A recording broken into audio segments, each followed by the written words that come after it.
I can't believe this has happened. People are greedy and stupid, and stuff like this happens, I guess, all the time, unfortunately.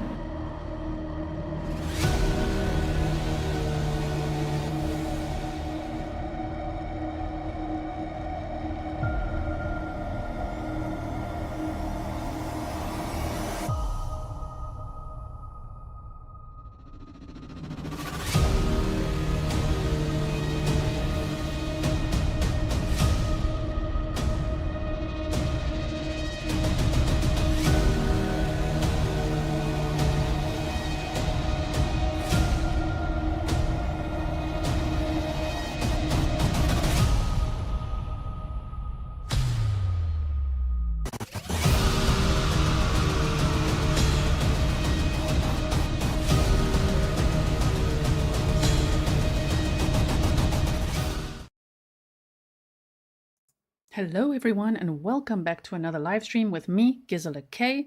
This is Grizzly True Crime, and today we're going to be covering a trial. We're starting with a trial, but I'm going to of course give you a presentation. We'll prep you for everything, just so that we're all on the same page of what is this trial about. And if you are confused of like, why am I doing day one when mainstream is on day two? Many reasons. Because I can. But also because you guys know I'm a perfectionist. So I really like to bring my special touches to everything that I do for you. I work very hard to do it. And I just want to try this to see how it works for all of us. Okay. Because it's just so nice to cut out all the fluff. You know what I mean? Like the coffee breaks and the lunch break. And then like really silent portions when they're umming and ahhing and flapping papers around. That's all out. So a full trial day I'm bringing to you within, it's 3 hours and 8 minutes from all the editing that I've done for you. Loki, you say good morning. Thank you so much for being a member for 2 months. Welcome to all my moderators. Thank you so much for everything that you do. Welcome to all my patrons. I hope that you enjoyed all the pictures and everything from this morning. And also to all my members, all the original Grizzlies that were already subscribed, and all the new people that will subscribe today. So 616 Love said, thank you for your absolute best on every case you touch. Thank you so much. And that was so encouraging based on what I'm doing here today. I really hope, you know, to show you guys this could be a really nice way to cover trials. It's the best of both worlds. Presentations, you know, summaries, finding the very best of the day for you and bringing it to you. So yes, the only downside is it's 1 day delay. But there's so many positives. I hope you enjoy it. PT, thank you so much. You said for Fury and Sister. If you guys didn't know, Fury has a sister.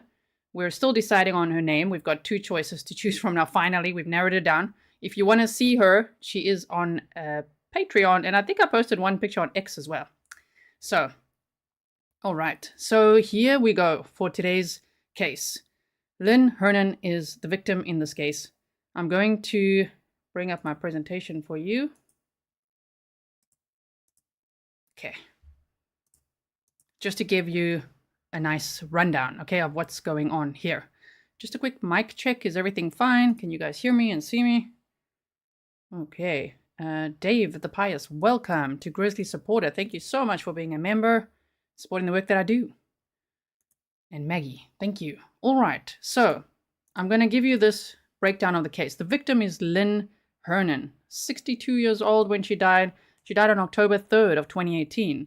The defendant in this case, the one that's on trial for her murder, is Jessy Kurczewski. Wait.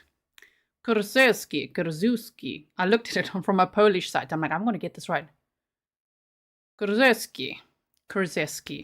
I hear Kurczewski and all kinds. But I want to say it the Polish way because I believe it's a Polish surname. So if there's anyone Polish in chat, let me know how am I doing. Okay, so she's now 39 years old. So her date of birth is February 18th of 1984. So she was 34 at the time. Mary T says it should be interesting to see how this works. Yes.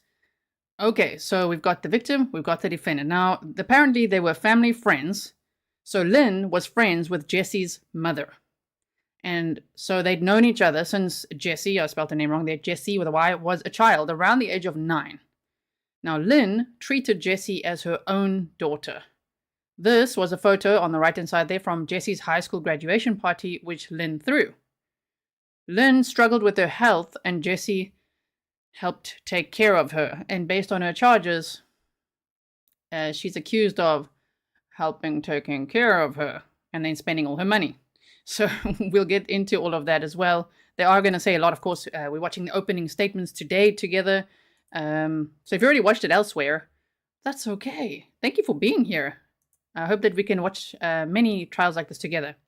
So then, what happened? On October 3rd of 2018, police responded to a 911 call that Jessy had made, and she reported that she found Lynn unconscious. She said she found her friend not breathing in her home. So she went up and down to the home. Some say she moved into the home. They definitely say she moved in after Lynn had died, which isn't a red flag at all, right? Anyway, and so she said she found her friend not breathing in her home. Now, Lynn was found in her recliner with a large amount of crushed medication on her chest and on a nearby plate. And you'll hear the medical examiner also say it was like there was a crushed pill kind of still on her lip, which then initially investigators thought that she had OD'd, but her autopsy later showed that she was murdered. Her death was ruled a homicide when they found that she had a lethal dose of tetrahydrozaline. You see how I typed out from myself, hydrozaline. Tetrahydrozaline in her system, which is an ingredient in eye drops. Okay? Thank you, Objection Cake. Nice to see you here. Okay, so then investigators believe that the scene was staged and made to look like Lynn took her own life. Jessy had a lot of stories, by the way, all over the years. Okay, since then, she's had a lot of stories and many attorneys. But anyway, so she told detectives that she had given Lynn a water bottle mixed with, 6 bottles of Vicine, that eye drops. It's a brand of eye drops, right? Oh my word. 6 bottles worth in a bottle of water. She said she didn't think it would kill her because she'd been drinking it for so long. And then she says that, Lynn, she loved her eye drops. She used to put it in her vodka. Like, what? Can you believe she would say things like that? Wow.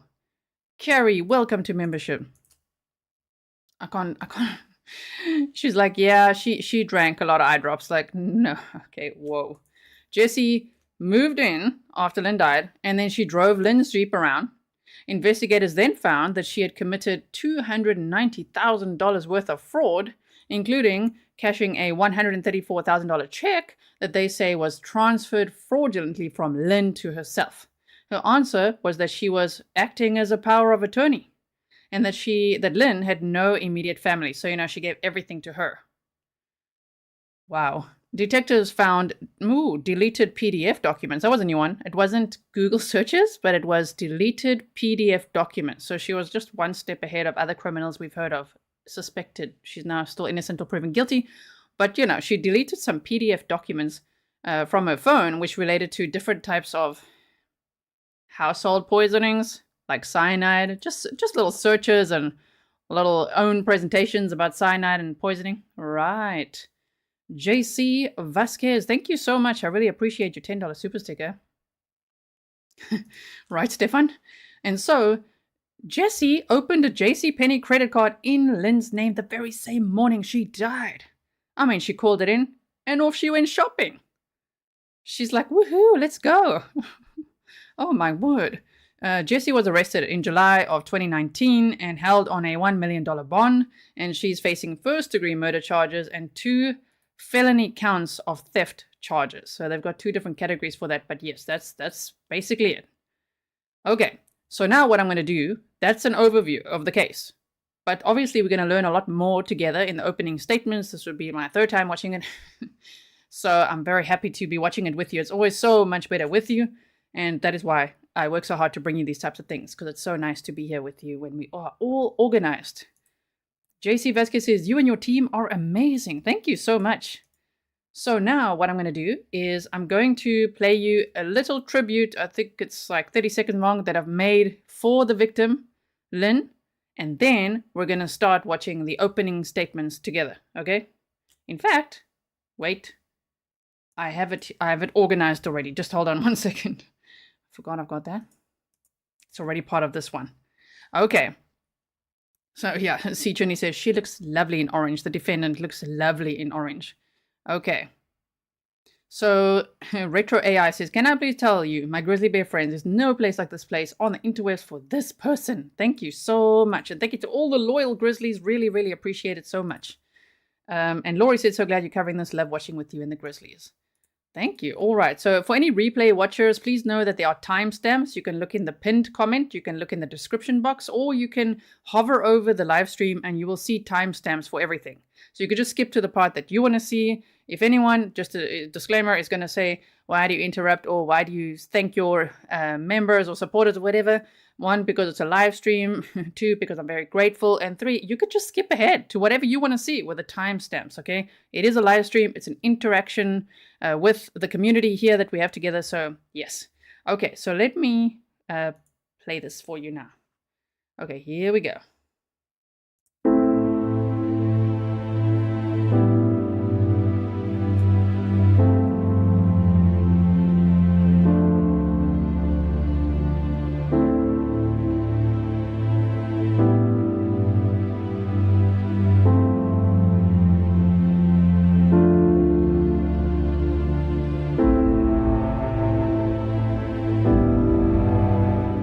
Thank you, Judge. Good afternoon, everyone. On behalf of the state, I'm going to take this opportunity. It's really our first and only opportunity to... You're going to be like, you pausing already? I just want to remind you guys, do you know this judge?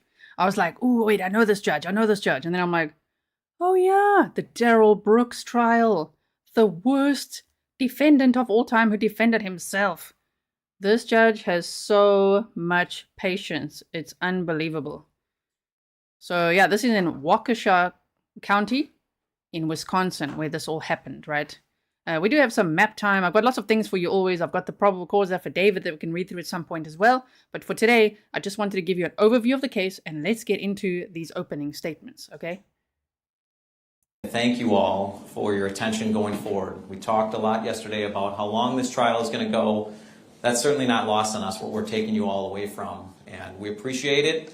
I want you to know we've all worked hard to organize ourselves and make sure we can go through this as quickly and efficiently as possible over these next few weeks. That being said, there is a lot to unpack in a case like this. After I go through while I go through my opening, you're going to see almost 2 timelines. As I prepared for this, I kept seeing almost 2 timelines emerging. There's certainly a factual, bare bones timeline of theft, murder, and more theft. But there's this almost overlaid timeline of all of the defendant's lies and deceit on top of that bare bones timeline. That's a little bit tricky to go through and process, but let's start it. So this is Wisconsin versus Jessy Kurczewski. Said otherwise, this is a case of murder, greed, and lies. The judge just read you the 3 counts.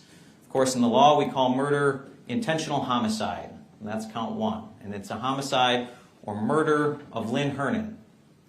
Count 2 is a theft of over $100,000 of Lynn Hernan. And those date ranges, January 1st of 2016 until October 3rd of 2018, really represent the theft while Lynn Hernan was still alive. And then count 3 is yet more theft, more greed, of theft of almost $87,000 from Lynn Hernan's estate from October 4th until July 9th of 2019, after her murder.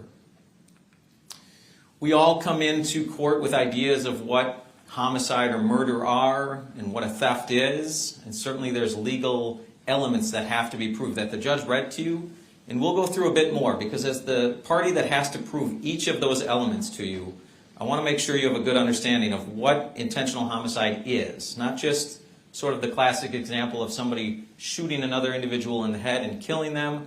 It can be many things. In this case, a poisoning. But first, I'm going to pause it there for a second.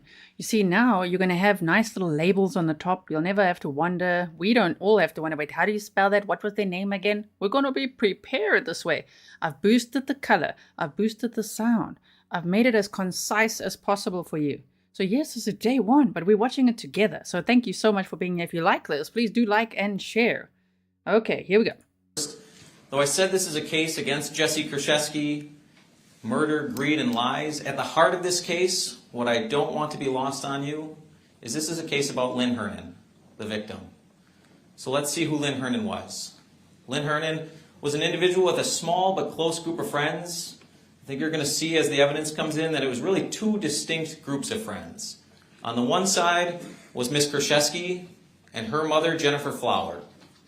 On the other side was these individuals, Keith Lang, Corrine Posa, Jim Kelleher, and Anthony Posa. And you'll hear from many of them.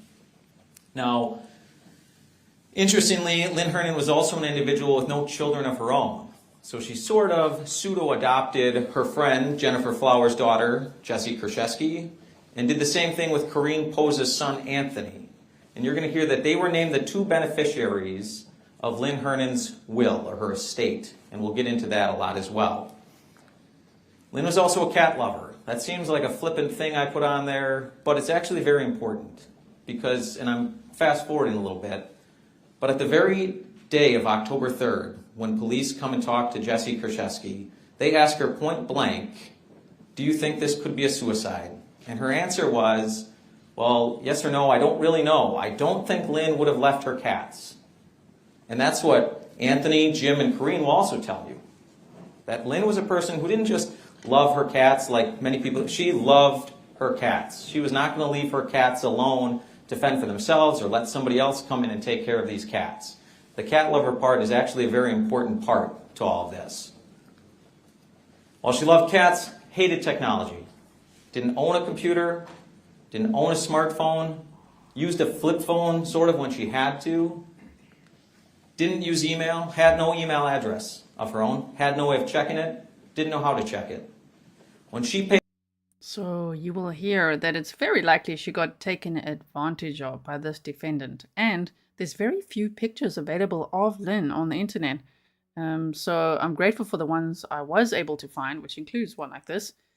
But this makes sense, you know. Technology hater, no internet, no smartphone, no email. I can't relate, you guys. I need Wi-Fi and coffee, okay? But yes. Paid bills, it was with cash, or over the phone, making transfers through the bank over the phone, or going in person to a branch and making a payment on a credit card or utility bill or something like that. You're going to see, and we'll get into pattern of life and what that is and what that means. But Lynn was not a person to go online and pay a bill. She was not checking her credit card statements online. She was not checking email. She was doing nothing. Had no computer or any device to access the internet. And frankly, dead at only 62 years old from a tetrahydrozaline poisoning after the defendant gave her a bottle laced with Visine eye drops to drink. So I told you we'd get into the legalities of what is intentional homicide. Right? The judge just read these. I'm not going to go through each part the judge just read you, but I am going to highlight that we have to prove to you that Ms. Kurczewski caused the death of Lynn Hernan. I want to highlight that her act has to be a substantial factor. And certainly here you're going to hear, really in the defendant's own words, that she gave Ms. Hernan a bottle of water that she knew to be filled with Visine eye drops. Second element, that Ms. Kurczewski was aware or intended to kill Lynn Hernan. And that can mean that she was aware or practically certain that her act was going to kill Lynn Hernan. But just to interject, she did also say, I didn't think it would kill her because she drank it all the time. And then she said, oh no, I knew it would kill her because she wanted to die. She said a lot of things along the way, this defendant, okay? We're going to show you that, again, with the defendant's own statement. Now when she's talking to detectives after she's told, because there's many versions of the defendant's statement, and they constantly change as she gathers more information through law enforcement. But ultimately, she admits to giving that bottle with Visine in it for Lynn Hernan to drink. And when the detectives ask her, well, did you know that was going to kill her? She says, I was sick because I knew it could kill her. And you're going to hear that knowing that, Ms. Kurczewski still left Lynn Hernan alone, left her house. In fact, you're going to hear that she didn't spend the day worried about Lynn. She was opening a JCPenney account in Lynn's name that same morning. And she was using other accounts of Lynn to go shopping, do some online shopping, while she knew she had just given Lynn poison. Let's talk about intent. Lynn Hernan's not here to tell you what went on October 3rd, 2018. So you have to look at all of the defendant's acts, words, and statements. That's sort of subcategory 1. And then over here, you have to look at all the facts and circumstances that were going on around October 3rd, 2018 for us to show you that Jessy Kurczewski did intend to kill Lynn Hernan. Again, the judge just read this to you, but it's important. We often hear motive in TV shows and movies. The state always talks about, what was the motive? Here's her motive. We don't have to prove motive to you. That's not something in those two elements. We do have to show intent. We don't have to show motive. As this instruction said, motive is often helpful. And here it's pretty simple. As we go through the financials fairly painstakingly, you're going to see that the access Ms. Kurczewski had to Lynn Hernan allowed her to steal every dollar almost that Lynn Hernan was worth in life. And knowing that she was going to be the personal representative of Lynn Hernan's estate, you're going to see that in or about October 3rd, 2018, Lynn Hernan became worth more dead than alive to Jessy Kurczewski. But it's important to know. Look at her face. She's just like making, I don't know what to call these. Just like, look at her. She doesn't like this guy. And she shakes her head a lot. She's very, what do we call it? Expressive in the courtroom. Not loving this narrative here. No, intent is not the same as motive. The theft counts really go to that motive, but they're separate crimes. Again, here are the elements, verbatim from what the judge just read to you. I try as best I can in openings to let the jury know what I think your job is really going to boil down to. And so with element 1, that's going to be pretty simple for you. That Jessy Kurczewski intentionally transferred property of Lynn Hernan between January of 2016 and October of 2018. You're going to see, and we're going to focus on 28 checks that were all written off Lynn Hernan's account to Jessy Kurczewski. By her cashing those, that's transferring property. That's just element 1 right there. This wasn't a bank error. This wasn't an, oh my gosh, it went into my account and I don't know who deposited this. This is just transferring property. That's element 1, period. What becomes an issue is elements 2 and 3. Again, did Lynn Hernan consent to those money transfers into the defendant's accounts? So that's kind of 2 and 3 rolled in together. And we'll talk about that going forward. Again, number 4 is going to be easy. I don't think you're going to have to spend much time worried about element 4 because it's going to be clear that the defendant never paid back any dollar amount to Lynn either while she was living, and even though she had access to the estate account as personal representative, she didn't put any money back into the estate. That she said, oh, you know, when she died, I owed Lynn $144,000, so let me put that back in the estate. Not a single dollar went back to Lynn Hernan, either alive or dead. So number 4, absolutely, the defendant intended to permanently deprive Lynn Hernan of these monies. So let's talk about that consent. It's the same in count 3, rather quickly, the estate. And this, as Ms. Kurczewski and Anthony Poza were the only 2 beneficiaries of Lynn Hernan's property at that point, really this becomes a theft from Anthony Poza. What should have happened was whatever Lynn Hernan's estate was truly worth gets split down the middle, and Jessy Kurczewski should have gotten half, Anthony Poza should have gotten the other half. Unfortunately, that's not what happened. Again, consent will be an issue. For count 4, that should be transferred, I apologize about that. But the transfer of property in element 1 and the permanently deprive in element 4 will not be an issue. You're going to see numerous cash withdrawals that Ms. Kurczewski made from Lynn's estate account to herself, where she's just taken out thousands of dollars, roughly $50,000 in cash withdrawals from the estate account. Again, never paid back. We're going to talk about an inheritance loan funding, where essentially Ms. Kurczewski made an agreement with a company that said, I'll put up $10,000 of the inheritance I'm supposed to get if you give me $18,700 right now. And she paid that back, and they refunded some of the money. She should have plugged that refund back into the estate. But the point is, she took all of that money out of the estate. She didn't wait for her inheritance to put that up. She didn't pay back any of the money. So we have roughly $50,000 in cash withdrawals. We have this sort of bogus loan fund that she takes for herself out of the estate, never paying anything back.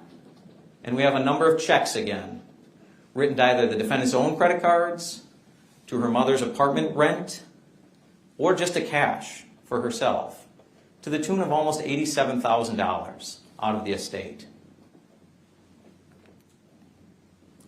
Again, I included this again because for theft, just like for the intentional homicide, again, Lynn's not here to tell you what she consented to because she was murdered on October 3rd, 2018. So you have to, as jurors, look at what the defendant was doing around this time. What are all the facts and circumstances surrounding this time frame now of October 4th to July 9th of 2019? So going back to count one, I kind of talked about this. But we have this murder element to this case, right? Murder, greed, and lies. The murder part is that our own medical examiner for Waukesha County has been doing this for roughly 35 years. He's going to come in and tell you that as she did her job in this case, she determined the manner of death in this case to be homicide, and that the cause of death was tetrahydrozaline poisoning. Now, she didn't come to that conclusion lightly. She didn't look at one sheet of paper and look at some autopsy photos and look at some scene photos and say, I got it. This case took a lot of time. This took months and months for Dr. Bidzricki to come to her conclusions. She consulted with Dr. Kasinko, who you'll hear from NMS Labs, regarding tetrahydrozaline in general, effects on the body when it's ingested and not just put in the eyes. Dr. B herself ordered several toxicology reports after the original one. She wanted to see more information, as much as she could get. So she was constantly sending lab work out for more toxicology reports. You'll hear she did her own research. She obviously got to see Lynn's body very close in time to October 3rd. And about that, she'll tell you that in her experience over that 35 years, she thought this death scene looked staged. She's been to a number of drug overdose deaths and the scenes, and she'll tell you that this one struck her as being staged. Because she'll tell you that people who legitimately overdose on drugs and end up killing themselves do not have piles of powder sitting on their chest. They don't have powder and pill fragments up in their hair. They don't have pills laying everywhere. They take everything. There's really nothing usually left behind. And so she'll tell you about her observations and why that stuck out to her as something being off about that initial crime scene. She'll obviously tell you about her autopsy and going through that. But by and large, my point is this was not a quick decision she made to say, oh, it's probably a homicide. Let's see how it plays out. This is diligent, thorough work Dr. Bidzricki did to reach her conclusions of homicide and cause of death being tetrahydrozaline poisoning. And she'll tell you there were other drugs or substances in Lynn's system, many pharmaceuticals, but she's still going to tell you that the overall cause of death was that tetrahydrozaline poisoning, eye drops. We know that the defendant, Ms. Kurczewski, killed Lynn Hernan again because eventually, after her story changes a number of times, she admits to detectives that she knowingly gave Lynn Hernan a bottle filled with Visine. And as you can see, Visine has tetrahydrozaline. They're not synonymous, but when we talk about tetrahydrozaline in this case... You see, she changes her story along the way. At first it's like, I don't know, man. And then she's like, oh no, I did give her a bottle with 6 bottles of Visine in it. But I didn't think she would die because she usually drank it with her vodka. Okay then. She's like, she's had it for a long time. That's just a huge red flag, right? How long were you giving this to her is the question in my mind when I hear that. And then later she said, well, she wanted to die, so I helped her. Like, oh yeah, right. I don't know. Okay. Just continue. Case, we're oftentimes talking about Visine. Again, defendant had the intent to kill Lynn Hernan. This is, again, taken directly from the jury instruction as to what intent means. And there it is again. After admitting that she gave this bottle laced with Visine to Lynn Hernan, she told detectives she knew it could very well kill Lynn. She still left, went shopping, opened other credit cards in Lynn's name while Lynn was dying of poisoning. So again, what are all the acts, words, and statements of the defendant? That kind of leads to my greed portion of this whole trial. As to count 2, there's the total figure we're going to show to you. And that's for for 28 checks from 2 different bank accounts of Lynn. Over $144,000 taken in about a 2 to 2.5 year span of time. What you'll also see in that time is the defendant was getting paychecks direct deposited into her account. So you'll be able to see exactly what legitimate income she was making from her job when she was unemployed and not making any legitimate income from a job. And over the same span of time, January 1st of 2016 to October 3rd, 2018, her total earnings through jobs at various dental offices was right around $49,000. Now, you're going to see that she absolutely needed to have this $144,000 because when we go through all of Ms. Kurczewski's credit cards, bank statements, spendings, you'll see that in that same time span, 2.5, almost 3 years, her earnings were $49,000, her total expenditures over $500,000.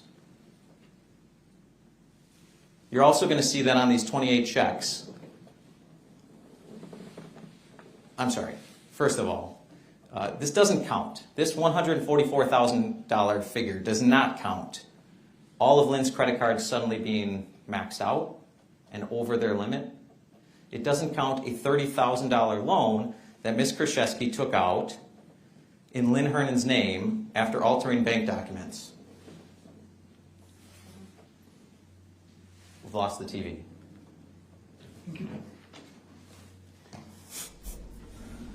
There we go. Thank you. All right. So, bottom line, by October of 2018, an account of Lynn Hernan's, which from 2014 until spring of 2016 held $250,000. Actually, there's about $500 of interest collected on that in those 2 years.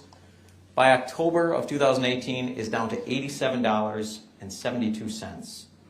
You're going to hear that of that significant chunk gone, Lynn Hernan made 2 rather large purchases for herself. In 2016, she bought herself a Jeep and paid for that out of this account. And she also bought herself some jewelry. You're going to hear that for much of Lynn Hernan's life, she lived paycheck to paycheck, dollar to dollar, until around 2014 when her mom died and left her $250,000 in inheritance. And so she buys herself a Jeep and she buys herself some jewelry that she ends up paying. She puts on a credit card but pays down off this account with her inheritance in it. Beyond that, $134,000, more than half, is all 20 checks written to Jessy Kurczewski. Of those 20 checks from that account, we'll keep going. Of those 20 checks, 19 of them have a very specific purpose written in the memo. Some say Kohn, K-O-H-N, Law Office. Some say Prosper Funding. Some say America Advance. Some say Citibank.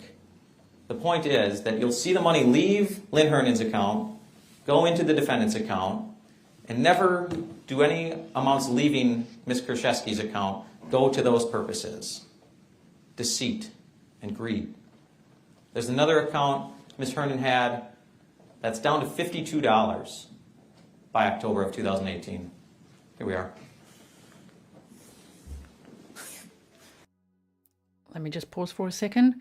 Annie T says, what the heck is her defense? Oh, wait till you hear the infuriating defense. They literally think Lynn took her own life.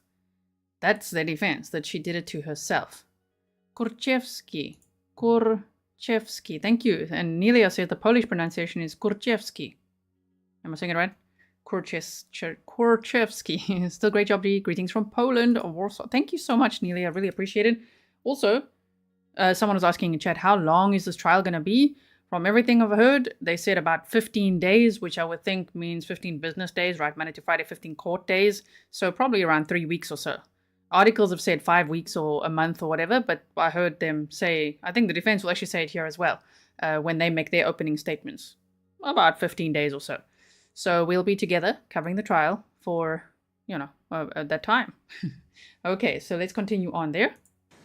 But that involves 10 checks written to Ms. Kurczewski for another $10,000.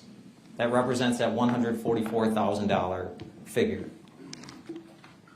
Okay, let's catch up here a little bit. And that's another point. Out of these 20 checks, there's a 21st check out of this account that's written to the Jeep dealership for Lynn's Jeep. Other than those 21 checks, not a single check will you see come out of Lynn Hernan's account to anybody else. This was not an account she was using. But Ms. Kurczewski had access, and Ms. Kurczewski knew that Lynn Hernan didn't have internet to easily check these things.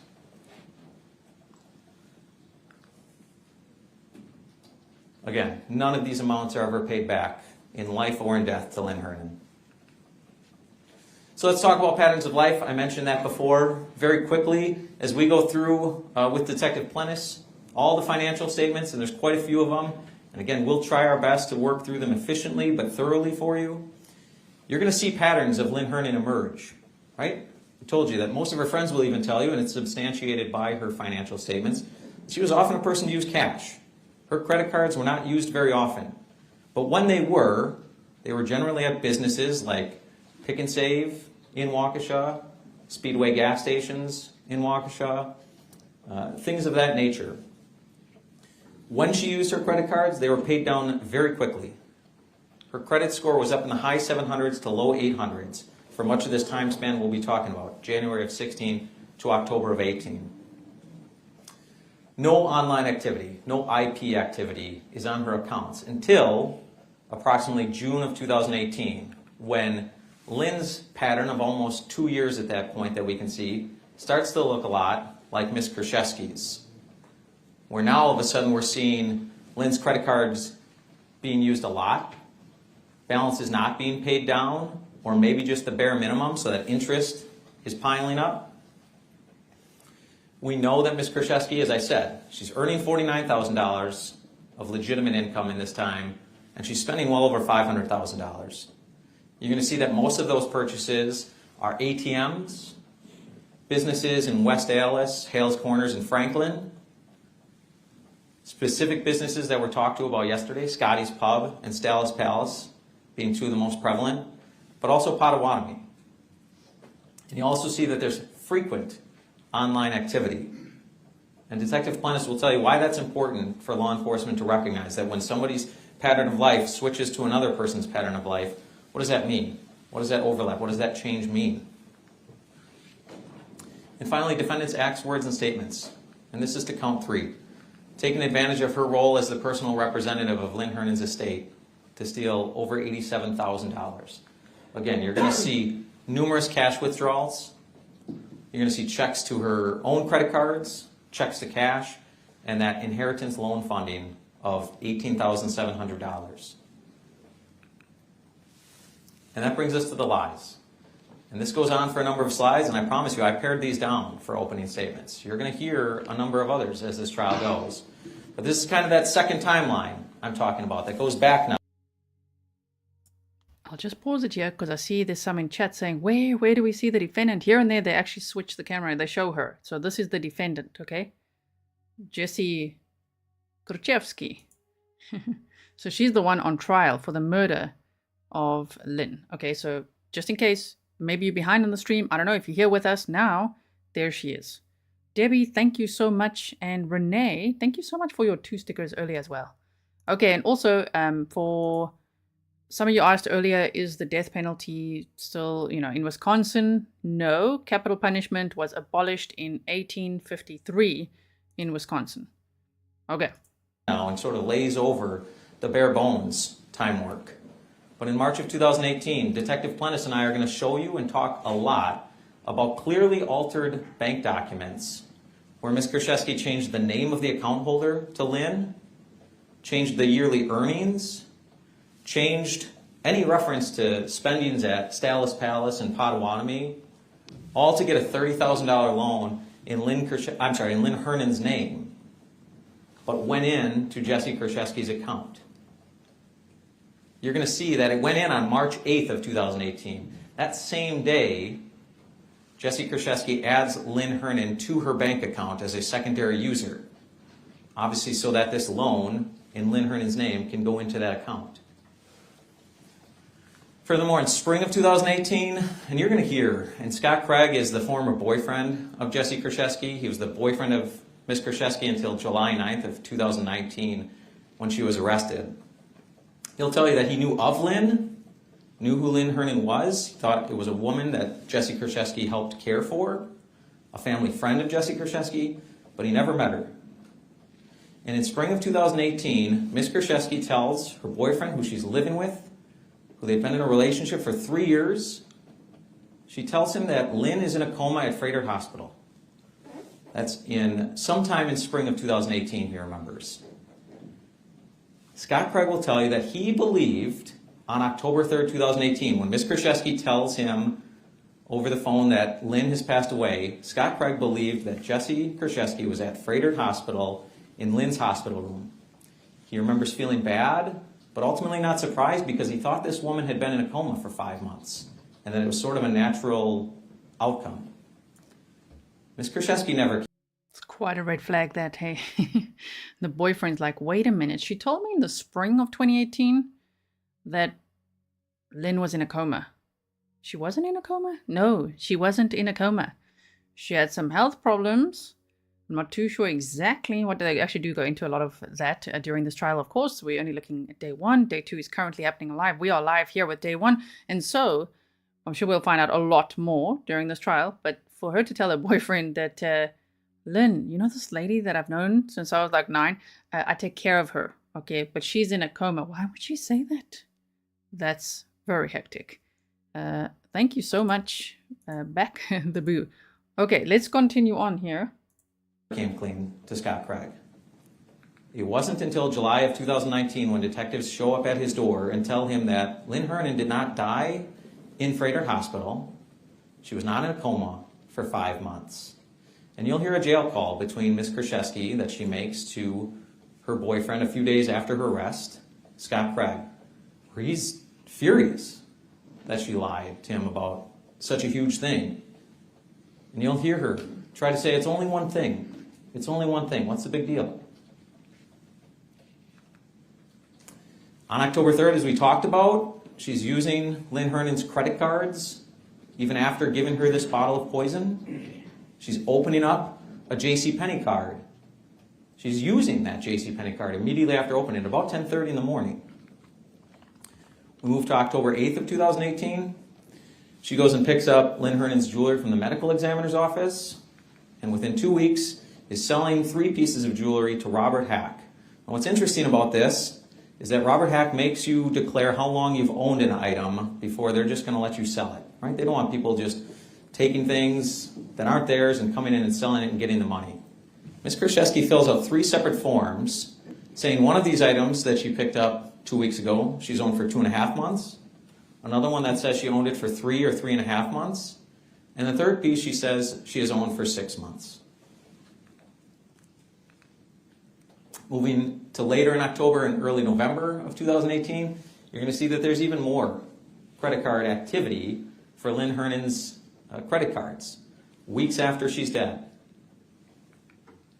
In January of 19, here's another big one that involves Scott Craig. He wakes up one day to hear from Ms. Kurczewski, who went out the night before. There's a big text message conversation where she's claiming she feels very sick and thinks she was drugged at the bar last night. She elaborates and she goes on to say, I had to go to the hospital. This is very serious. And she says, in January of 2019, and it's important to know that Dr. Budzricki had not yet made a determination of the cause of death to be tetrahydrozaline poisoning. And the detectives had not told Ms. Kurczewski what that cause of death was because it hadn't been made yet. And yet here she is telling her boyfriend that she's at the hospital and the doctors had her run tests and that she is found to have been poisoned by tetrahydrozaline. She doesn't say eye drops. She doesn't say Visine. She says they found tetrahydrozaline in my system. She tells her boyfriend that this is serious. This can kill you. In July, fast forward to July 9th of 2019, when detectives... I really hope her boyfriend testifies. And I hope he's still a little bit angry, right? Just like, tell us everything. Oh, my word. Now tell Ms. Kurczewski that Lynn died of tetrahydrozaline poisoning. She seems shocked. And then says, I didn't even know you could die from that. Months after telling her boyfriend, this is serious, you can die from this.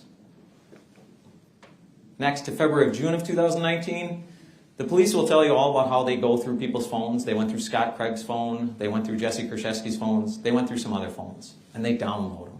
And they're good at getting everything they can, including some deleted things. And lo and behold, on Ms. Kurczewski's phone, between February and June of 2019, they find a number of documents that she deleted from her phone. The subjects are, quote, criminal poisoning, cyanide poisoning, and household poisons. Those all show in the phone download that they were accessed. I mean, somebody opened them on her phone in July of 2018. Moving to April of 2019. Anthony Poza, who I told you earlier, was like sort of an adopted son to Lynn. He's the other beneficiary on the will. So Ms. Kurczewski has to run everything by him, and he has to sign off on things before she can close the estate. He feels like something's off. He doesn't think something's right, and he asks to see receipts. And a few weeks later, Ms. Kurczewski sends him 52 pages of receipts or invoices. Detective Plennis will talk to you at length about how he went through each one of them.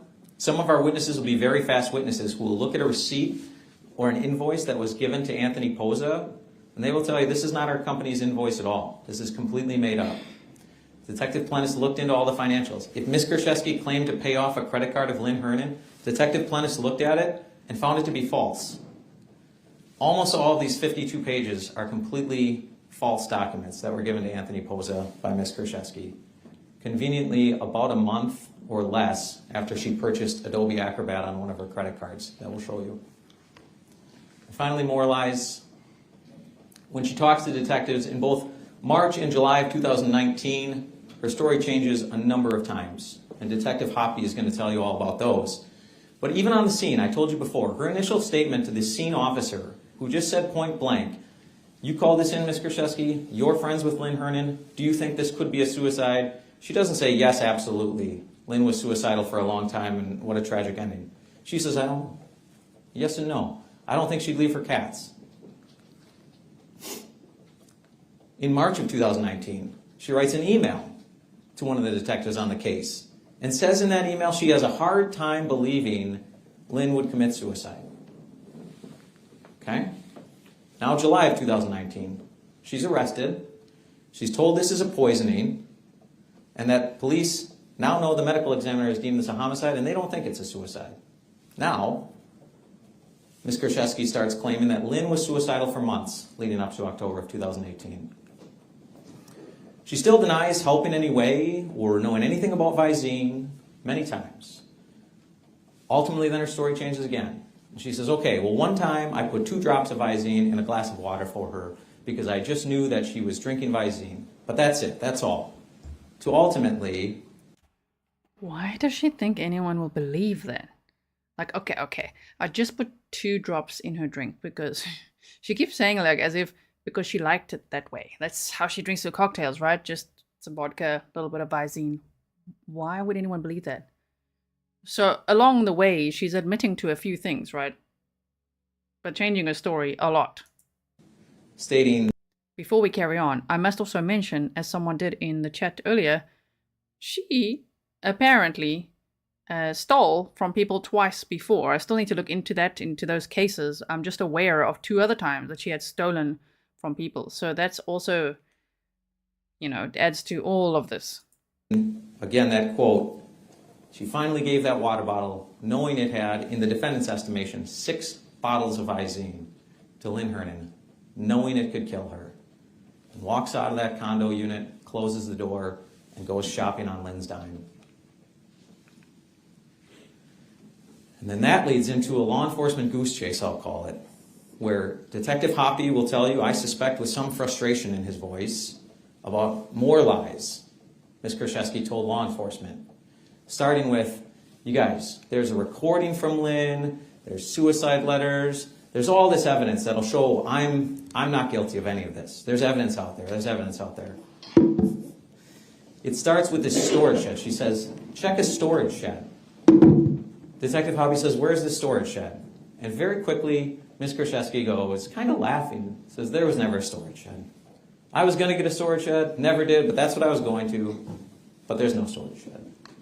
So next, she tells Detective Hoppy we have to check a BMO Harris bank lockbox. And the detectives do. They did before, and they learn that it's empty. There's nothing in there. They also learn that Ms. Kurczewski and her mom, Jennifer Flower, were the last ones to access that bank box, and just so happened to do so on October 4th, 2018, the very day after Lynn died.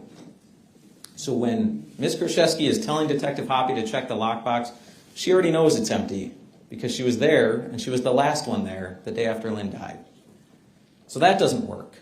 So she now changes to say, well, I buried a lot of stuff in Whitnall Park, kind of by the nature center.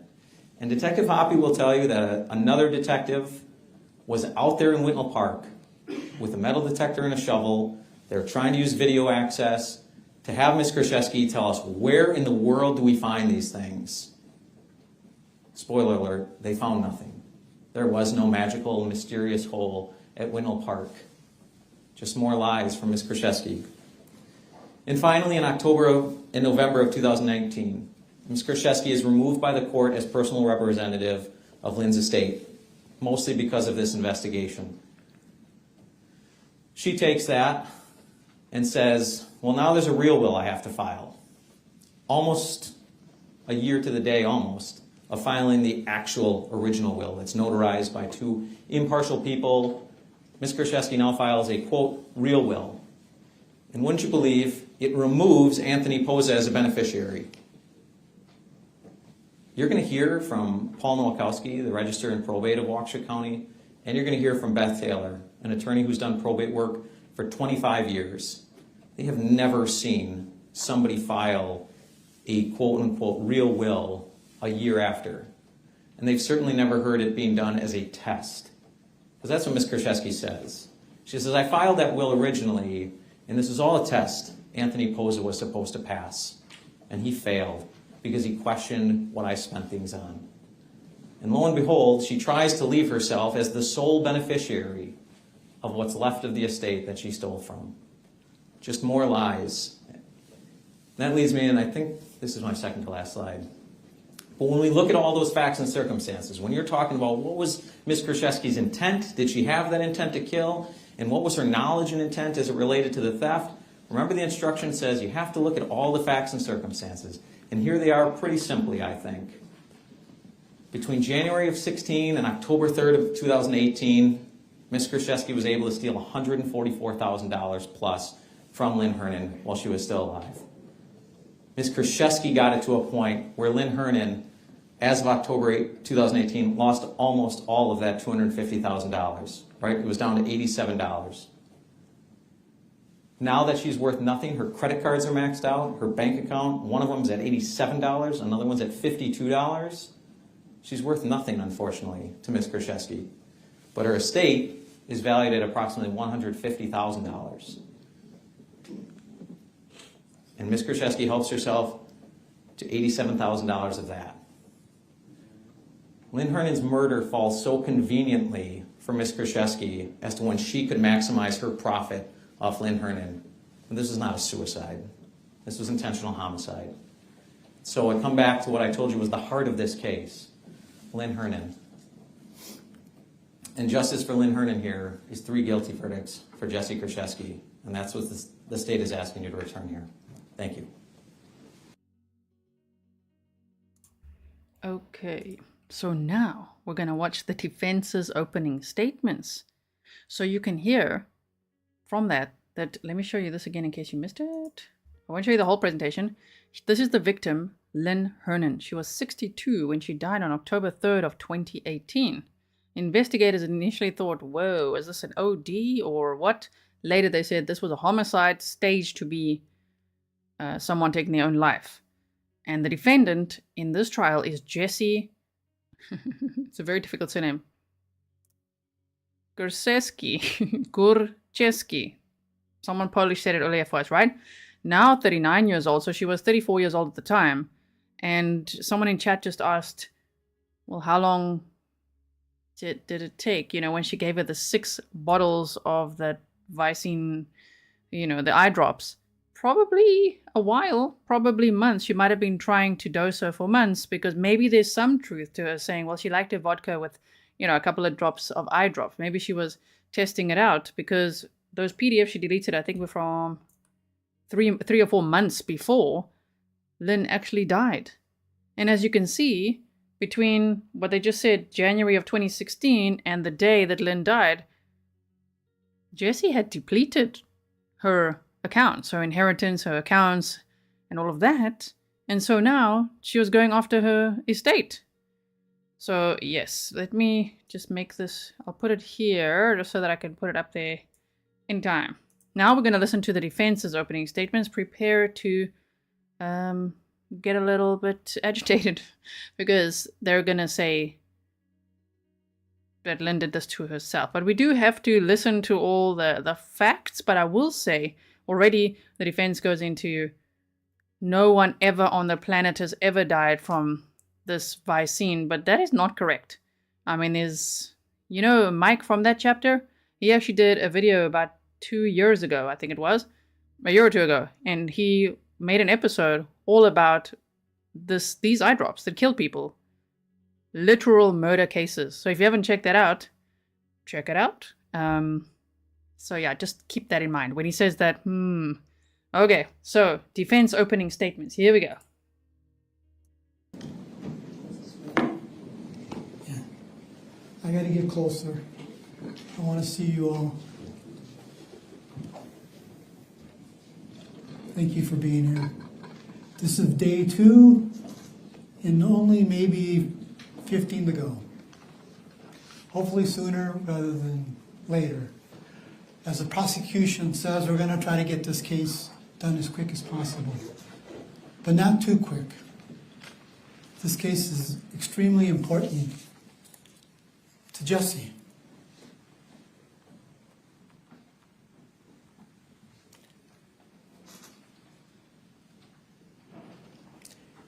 And as you sit there, I want you to look at her. She's presumed innocent. As you sit there, right there. If you guys need me to speed this up a little bit, 1.25, let me know. But for now, we're going to keep it as is. As you can see, no fluff. We're going for it. Defense opening statements. Here we go. When he says, I need to get closer to you, moves that whole podium. The lady with the clear glasses is just like, whoa. You'll see throughout here. She keeps looking at him like, oh my word, he's so close. He's so damn close to me right now. And he's just like, I need to see all of you. Look at her. And I'm like, oh man, it's very dramatic. And don't ever let that thought leave your mind, that she's presumed innocent. No matter what he just said, when he's throwing all this stuff at the wall to try for you to find her guilty, she's presumed innocent. And that's the jury instruction the judge just read to you. All defendants are presumed innocent. And if you can reconcile under reasonable hypothesis that she's innocent, you have to, of all the charges. If there's any kind of hypothesis, reasonable hypothesis that she's innocent, you gotta find her not guilty. If anyone in chat is noticing a speed change, the live chat has just asked for yes, 1.25 speed. So I'm doing that because this guy speaks just a little bit slowly. So we're gonna speed it up, okay, 1.25 speed. And so if you want to slow it down, just use that little setting and you can slow it down. Or just, you should be okay. But it's not too bad. And I hope you understand that. Here we go. As you sit here every single day, as you listen to their case, I want you to keep in your mind that she's presumed innocent. And never lose that thought as you hear their witnesses. Because in order to find her guilty, under common sense and logic, which you're allowed to do, your common sense and life experiences, you're going to have to speculate. And the judge just told you you can't do that. You're going to have to guess and speculate what Lynn Hernan thought while all this was going on. And if Lynn Hernan was here today, she would say, are you crazy, prosecution? I object. Sir, I object. You know why? You can't put words in the victim's mouth. You know what Lynn would say if she was here? No, don't do that. Never do that. That's not a good look, okay? Do not say what the victim would say. How about that? Look at this lady. That's the lady with the clear glasses, the court reporter, right? She's just like, damn, because he's on this side the whole time and super close to her. That's who I was talking about earlier. Okay, so breathe, continue on. That's my daughter that you have sitting there at that desk over there. That's my daughter. She knew everything that I was doing when I was doing this. I loved her. I loved her. She's my daughter. I've known her since she was 8 or 9 years old. That's how long Lynn knew Jessy, since she was a child. Here's a picture of Lynn and Jessy, a graduation party that Lynn threw for Jessy, high school. And there's more photos of Lynn. See how she's grabbing her in these photos? Look at how she's grabbing Jessy. This is my daughter. She's so proud of Jessy. Has her arms around her, hand on her head. That's who Jessy is to Lynn, her daughter, even though not by blood. And there's more photos. Same photo. Lynn liked jewelry. She liked getting her nails done and her hair done. But she loved that person that she has her arms around. And there's more photos of Lynn and Jessy. Look how she's holding her. This is my daughter. I'm so proud of her. Exactly. Lynn had a lot of love to give, clearly. She was very, very nice, by the sounds of it, to a lot of people. And to her cats.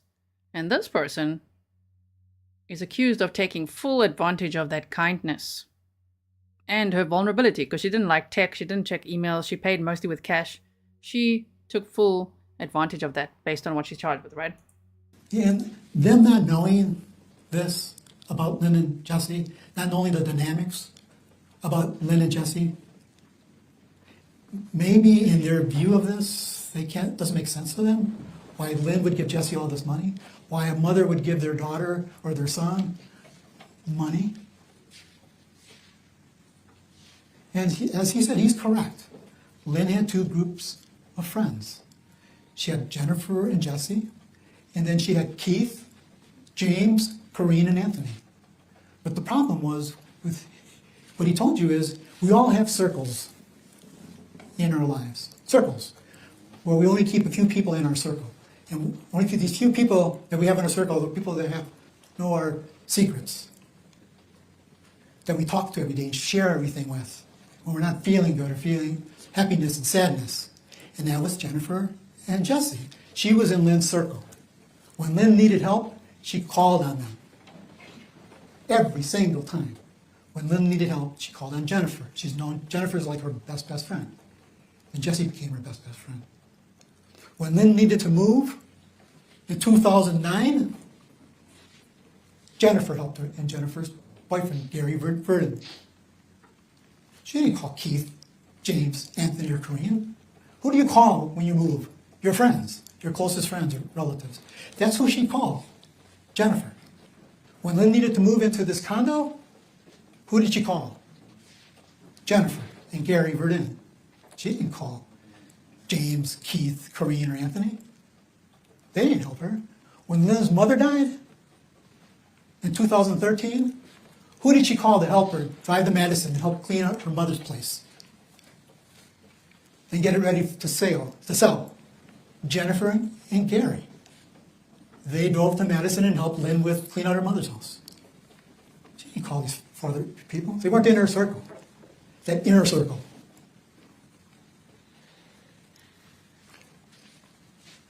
And their documents that they gave us, he's in the proof. Her bank account. Lynn had all this money in 2 bank accounts, her checking account and her money market account. Who was on her account with her? Joint. Jennifer. Jennifer Flower. That was her checking account.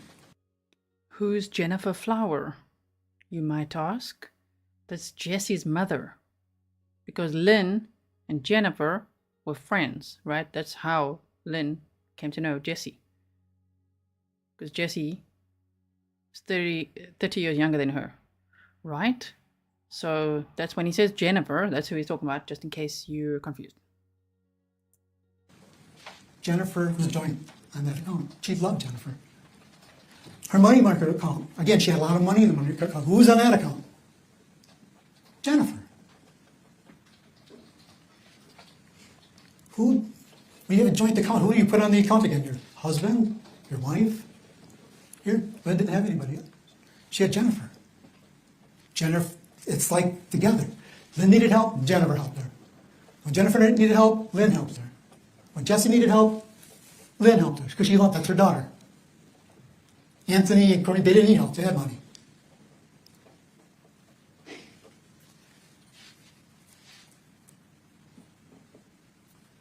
This case, as the state kind of said, during this time, which doesn't make sense to them, is Lynn was on disability, full disability. She had all this money, and she was receiving food stamps. She was getting full insurance and food stamps during this time, since 2009. And that was real important to Lynn, not to lose that. And you can lose it, depends upon how much money you make, money you have in your accounts. Because you're not supposed to get food stamps on full disability. You're not supposed to get disability and food stamps when you got a lot of money. Because why do we want to pay for somebody who's got a lot of money for their insurance and food stamps? Taxpayers. Lynn was on. I was going to say, why is he saying we? He's like, why do we want to? Oh, my word, okay. Thank you, Janet. You said love G's commentary, because I would just lose it listening to this nutbutt alone. Food stamps until she died with all this money. From the moment she inherited all this money until she died.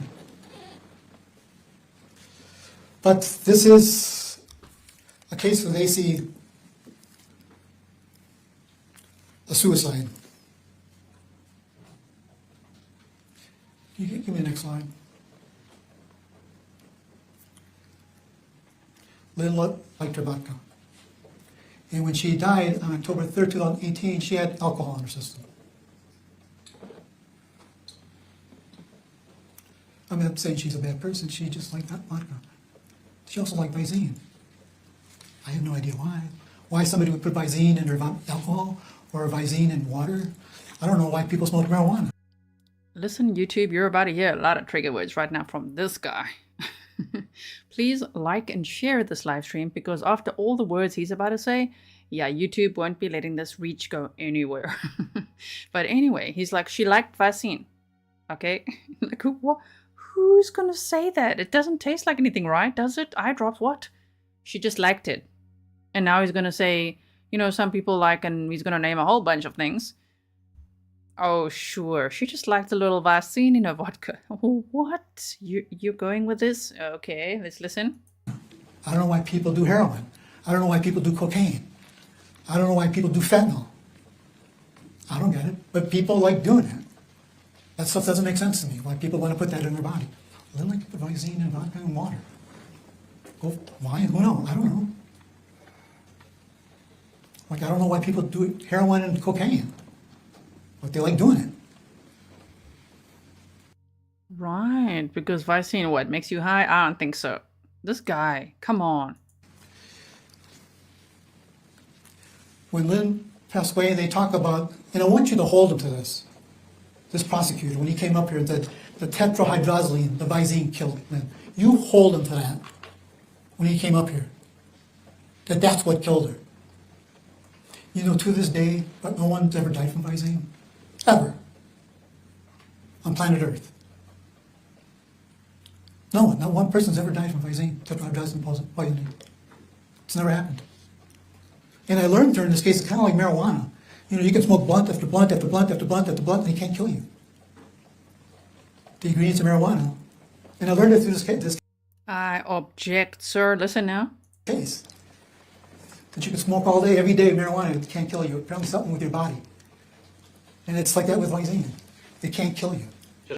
Lies. I'm so sorry, but are you just trying to tell the jury that? Because that is not true. There's literal murder cases, okay?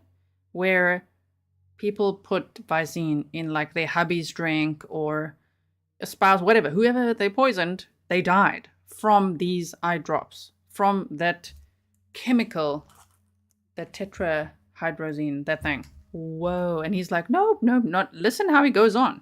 Get ready. I'm just warning you guys. I'm going to object. That's not what any of the evidence is going to come in and say. Attorney Galaviz, rephrase. Well, we'll see. These are opening statements, not arguments. Save that for your closing. But when they arrived on the scene, this is what they found at the scene. Clizobenzepine, the one in the middle, I wouldn't be able to say it. Nifedipine, they found more prescription drugs, empty bottles. A closer look at clizobenzepine, that was empty. More bottles. Baclofen, they found a lot of empty prescription bottles. You know why they're empty? They're inside Lynn. She had about 25 to 30 prescription pills in her system, and she was only supposed to have 5 or 6.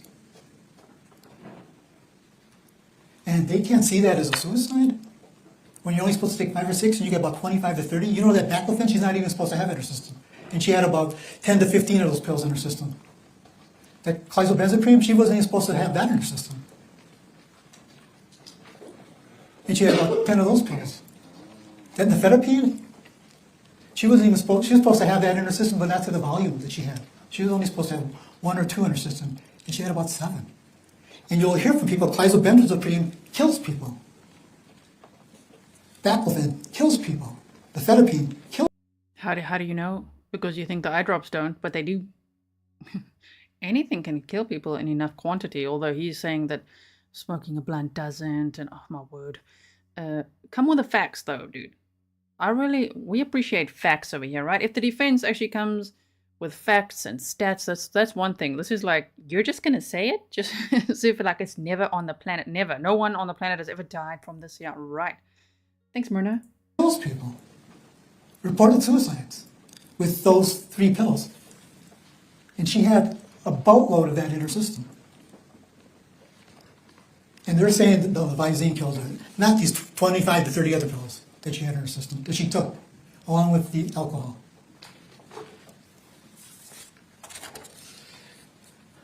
Again, more trust Lynn had in Jessy. Here's a living well. April 20, 2018. Who did she name on the well? Jessy. And the lockbox at the bank? Jessy. Lynn died October 3rd, 2018. That's the responsibility, that connection they had, Jessy and Lynn. You see Anthony's name on there, or Keith, or Corrine? Jessy. You know why? Because Jessy was the one that bought her, went all her shopping, took her to the hospital.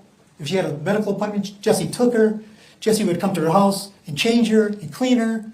When Lynn would have mistakes, Jessy was the one that you'd call all the time.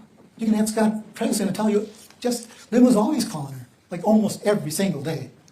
Jessy had to drive from Milwaukee to Pewaukee to take care of Lynn. And you can say Jessy ended up quitting her job in June to take care of Lynn, because Jessy was the only person she trusted. Jennifer was living somewhere else in Milwaukee, but Jessy quit her job to take care of her. And as we all know, taking care of somebody who's in that state of mind is not easy. Well, there's a little bit of truth. Jessy quit her job to take care of her. Oh, really? Okay. And then you took care of yourself too, right? Moved into a house, drove around in her Jeep, pawned off her jewelry, went to JCPenney to shop a little bit. Wow. But Jessy would do all the shopping for her, cleaning, taking her to doctor's appointments, back and forth, back and forth. Because, again, she's in that circle. Next.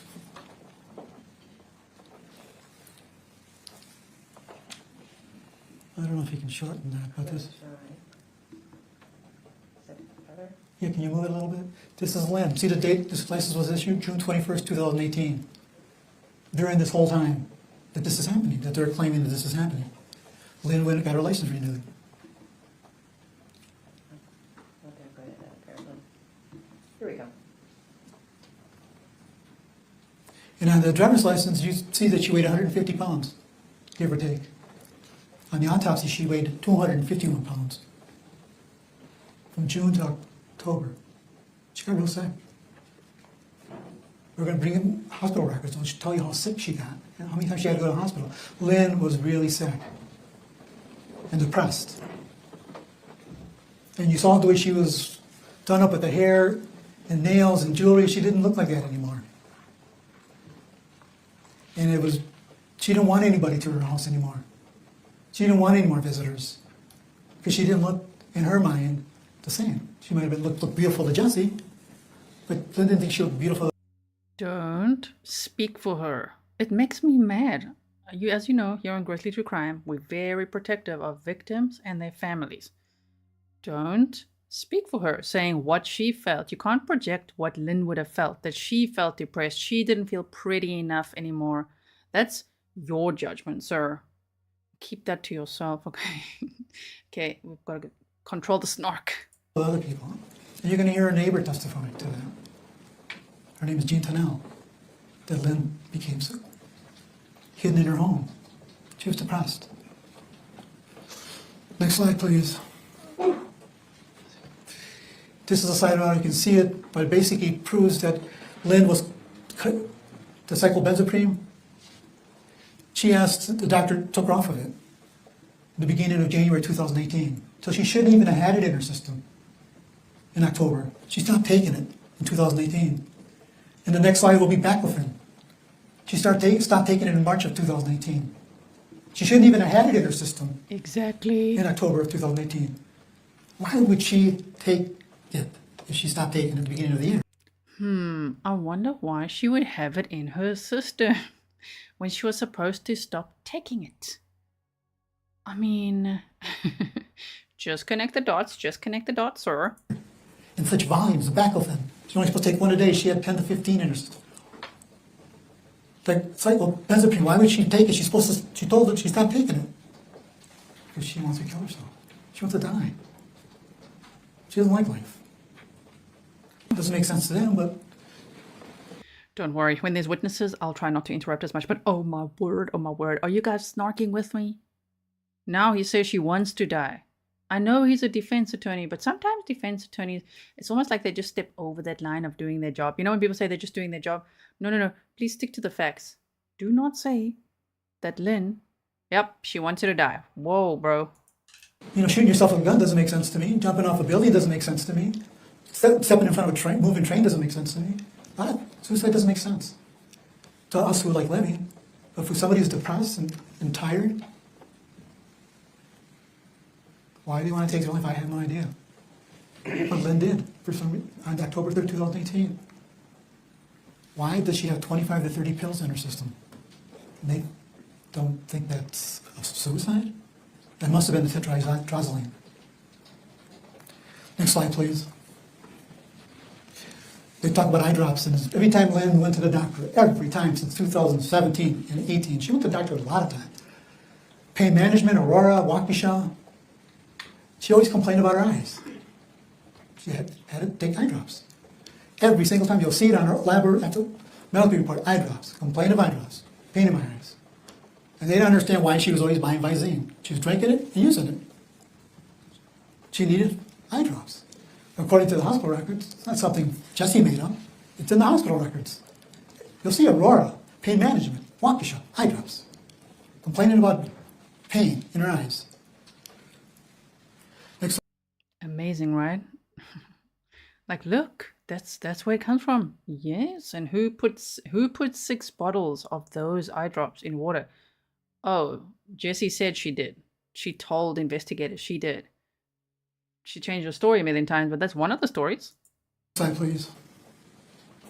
The medical examiner said tetrahydrozaline was what killed her. And she was also using these other baclofen. She wasn't using them. She shouldn't have baclofen in her system again. She shouldn't have had these drugs, these other drugs. They're basically saying she took these voluntarily, these other 25 to 30 pills. She took those voluntarily, along with the alcohol. But the tetrahydrozaline, no, she didn't take that voluntarily.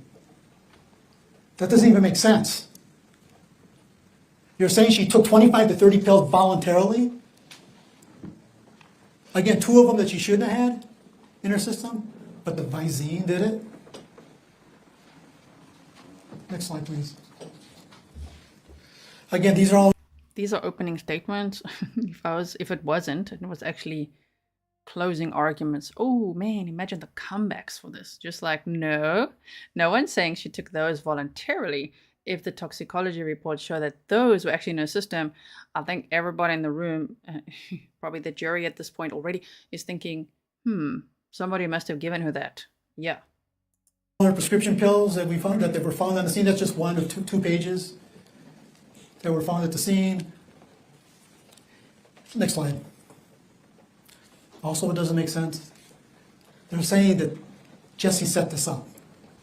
You know, remember when officers arrived on the scene? Do you think this was a suicide? Do you think Jessy would be jumping up and down? Yes. It's a suicide.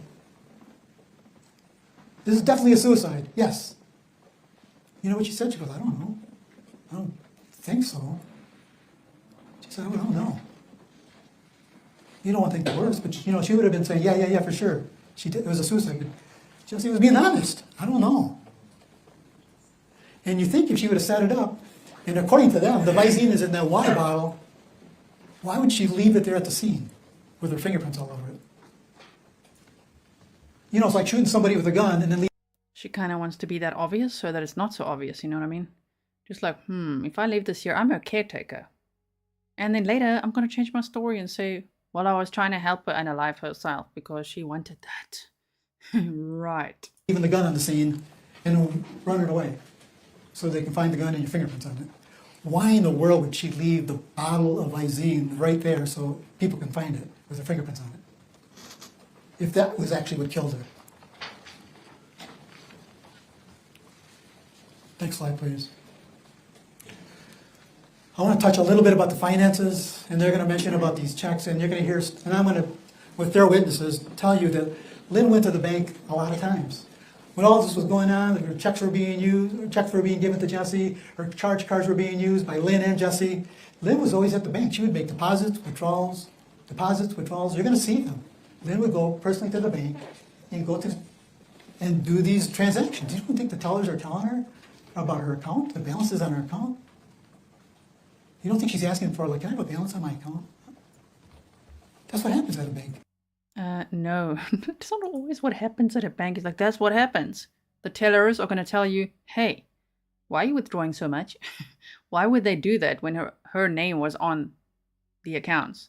You know what I mean? The way that Jessy had apparently set it up was as if she had consent. You know what I mean? Thank you so much, Zelda Star.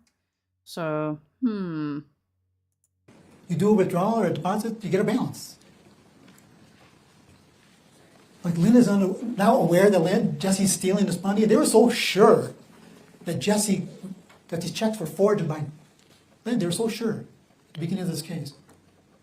And Jessy kept telling him, I didn't forge them. Lynn gave them to me. Lynn gave me this money. That he didn't mention, we sent the checks to the FBI to see who wrote those checks. Did he say that? Jessy says, send them to the FBI. I didn't write them. Whatever they say. You know what the FBI said? The analyst? Lynn wrote them. Jessy didn't write them. Didn't write any of those checks. Did he mention that in his opening? I don't think so. I object to that line. That's not what the FBI report says. We'll see. I like all that, we'll see. He says that a lot when the state is like, yeah, I'm going to object to this opening statement here because that is not what the FBI report says. I mean, how does he think he's going to convince the jury when this is the opening statement, okay? The rest of the trial will be all the experts and witnesses and everyone coming in literally debunking his information. Why? Why would you go this way? He's like, the state, yeah, no, I'm just going to object because that's literally not what the FBI report says. He's like, we'll see. Are you convincing anyone, sir? What if anyone on the jury is like, whoa, this guy is telling so much truth over here. Wow. Move on. And you're going to see also through their documents that they gave us that Lynn applied for a loan in 2018 February for a $30,000 loan, or $35,000 at BMO Harris Bank. Why would she apply for a $30,000 loan if she thought she had all this money in her bank? Why in the world would she apply for $30,000? If she had all this money in her checking account and all this money in her market account, why would she need a loan? She was denied. The bank denied her. She had all this money in her account. Why would the bank deny her? And then she tried for another loan. Her and Jessy. And I'll be honest with you, her and Jessy filed some fraudulent documents to get this other loan through Wells Fargo. Lynn and Jessy together, they applied, falsified Lynn's earnings. Oh, really? So you're saying the victim and the suspected killer, the two of them, they filed fraudulent documents when the suspected killer, she's done this twice before, in her life, but she did this with Lynn. Yeah, right. Oh, man. And she got that loan, Jessy and Lynn. But Lynn knew about it. Lynn had to go to the bank, Wells Fargo, and sign for that loan before they could get the money. Jessy and Lynn in front of the... They were together to Wells Fargo Bank to sign for that loan, March 8, 2018. Wells Fargo and Pewaukee. Again, Lynn loved Jessy. That was her daughter. She was in that circle. But if Lynn was here, she wouldn't believe that Jessy's sitting over there to start with. Had she known this was going to happen, I think she would have did something different. I don't think, never in her wildest dream would she ever think Jessy would get arrested for a suicide.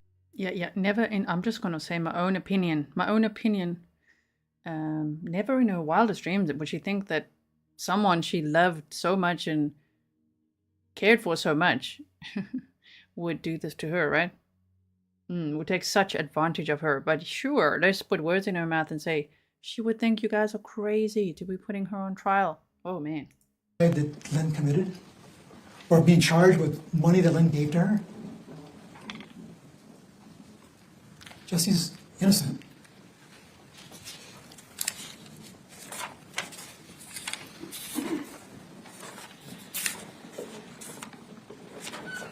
When you talked about that the people from probate said, we never seen this will like this. You know what the medical examiner's going to tell you? I've never seen tetrahydrozaline before either. This is my first time ever. This is when she gets up there and testifies, she goes, I've never, ever seen tetrahydrozaline. I had to research it and talk to people and read literature about it from the experts.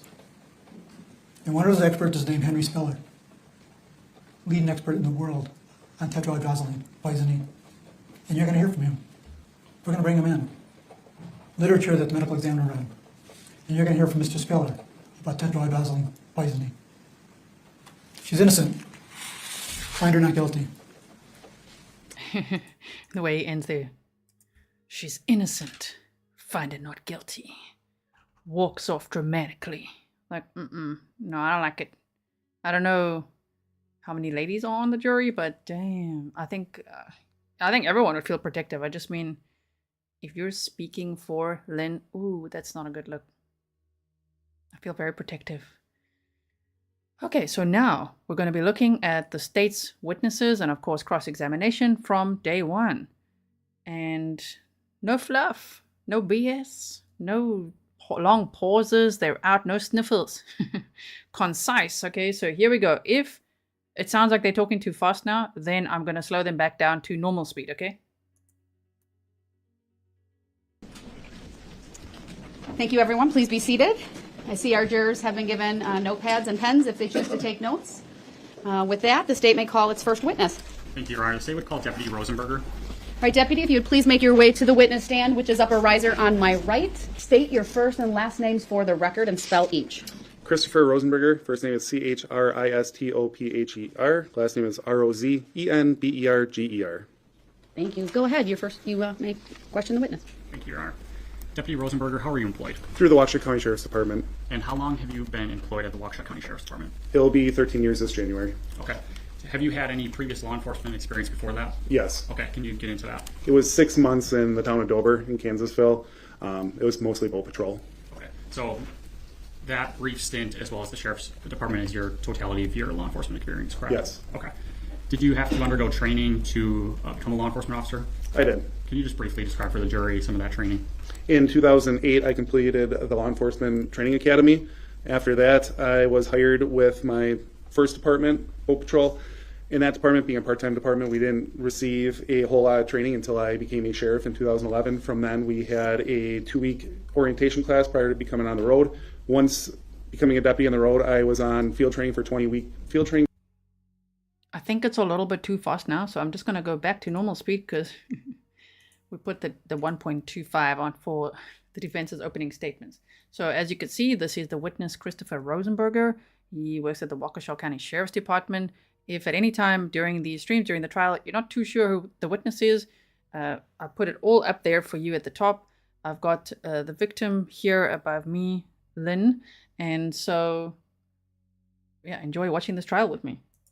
Program. After our field training program, we continue to take additional classes for investigations, along with other specialty assignments that I'm assigned to right now. As being a deputy, have you had training on investigating death scenes? Yes. Could you describe that for the jury? Most of the death scene investigation has been originally through my police academy, where we had, I believe, an 8-hour, 12-hour class on investigating death scenes.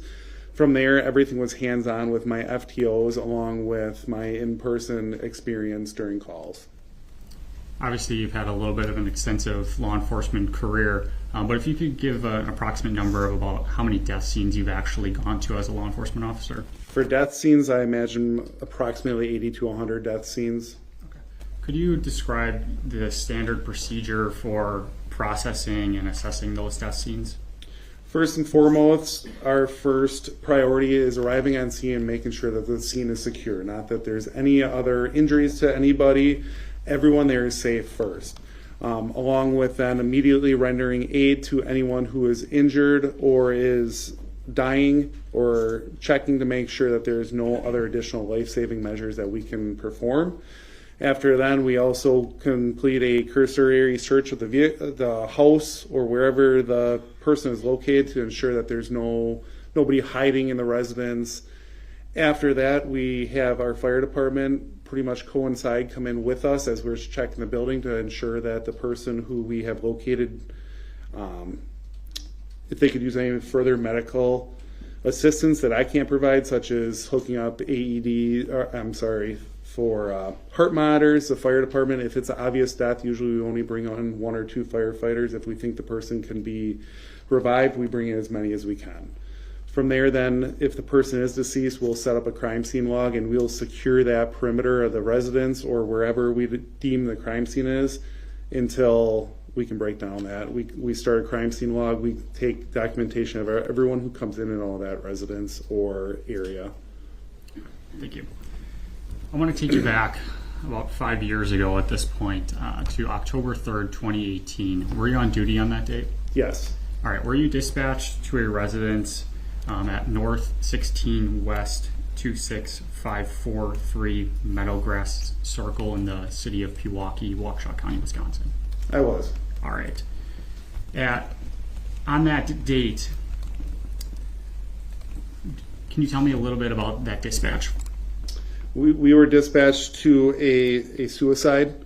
I don't recall word for word the dispatch, exactly what they told us, but they did advise that a female had located her friend deceased in a residence. Upon my arrival, along with Deputy Mitch, who I was field training, we immediately responded into the residence. From there, we were advised by the fire department just shortly prior to entering the residence that the female was deceased and there was no further life-saving measures that they could do. From there, I completed a quick search of the residence for anybody lurking inside the residence to confirm that the scene was safe, not that anyone was hiding in a closet, an attic, a garage, because we want to make sure the scene is safe. I remained with Deputy Mitch, and I believe Deputy Kajawa set up a crime scene log immediately, and we waited until further instruction. As you were securing the residence, did you make contact with anybody other than law enforcement or EMS or anything like that? Not inside the residence, no. Okay. What about outside the residence? I do not recall everyone who I made contact with outside the residence other than the deputies on scene. Okay. Ultimately, what was your role in the investigation when you actually got on scene? My role essentially was being a field training officer for Deputy Mitch. I essentially supervised his actions and I taught him how to investigate the scene. So I believe I did contact my supervisor. I let him know that it was in fact a death scene and that we need supervisors on scene. From there, I essentially was a shadow for my trainee to make sure that he properly investigated the incident. All right. When you guys were investigating the incident, you were shadowing him essentially. Did you walk through the residence that you went to? I did. Okay. Did you and Deputy Mitch look in the garbage or fridge during that time? I'm sure I did. I don't recall everything that I had located in the garbage or the fridge, but that is probably something I would have done. Why is that something you would do at a death scene? Once again, at death scenes, because we treating them all as a crime scene. That's essentially why we set up a crime scene log. We have a deputy posted at the door. We don't let people in or out. We don't know if this was a suicide or a homicide. We don't know the circumstances behind it. So I'm going to start checking areas that maybe give me some clues, such as items in the garbage, items in the refrigerator, along with I'm looking to see even if there's food in the refrigerator. Was this person living here not eating, or did they just buy McDonald's or food yesterday and they're actually eating and surviving? I just quickly want to show you guys the house. Is it this one? Oh, wait. Where's that image I've got now? Oh, wait 1 second. I'm just going to bring it up for you. There we go. Okay, so this is the house, in case you missed it in the intro, in Waukesha. So I've got it on the maps as well. We can do some map time later, but I just wanted to show you just so that you can visualize a little bit. Okay, so let's continue here. At some point, did you make a contact or clearly identify the decedent? I did. Okay, and she was clearly deceased at that point? Yes. Moving forward in this investigation, did you locate a notepad on a stool in the residence? I did. After, I believe, once the detectives had been on scene and the medical examiner was on scene, she pointed out a notepad on a stool that was along like a buffet bar area behind the sink, and there was a notepad on that stool. I was requested by the medical examiner to review and take pictures. Did you ultimately take pictures of that notepad? I did. Okay. And did you review them before court today? I did. You're already asking for permission to approach the witness. We'll use the technology, right?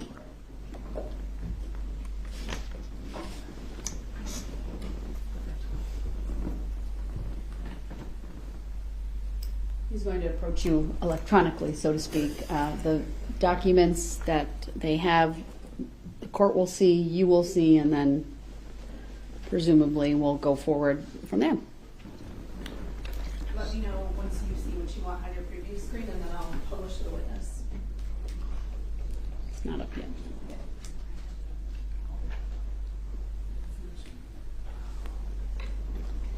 That's your screen, or no, that's there. Okay.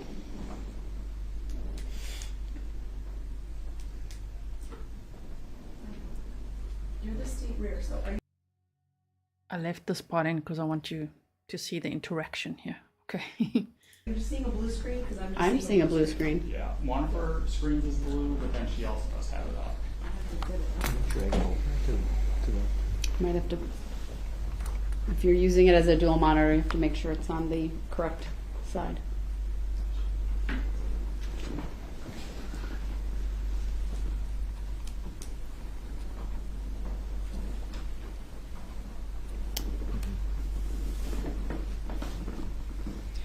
just watching all the court shenanigans now.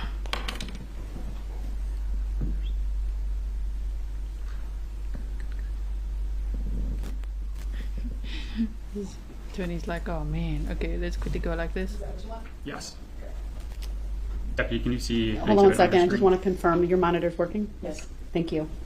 Go ahead. Deputy, can you see Exhibit 1 on your screen? Yes. And is this one of the pictures that you had taken of the notepad on the October 3rd? Yes, that appears to be the first page of it. And would that be a true and accurate copy of the picture that you took? Yes.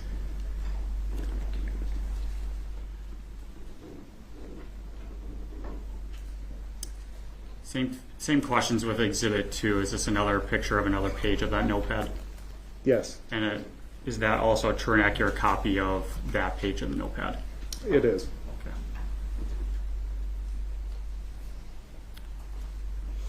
Further, this is Exhibit 3 now on your screen. Is this the third page of the notepad?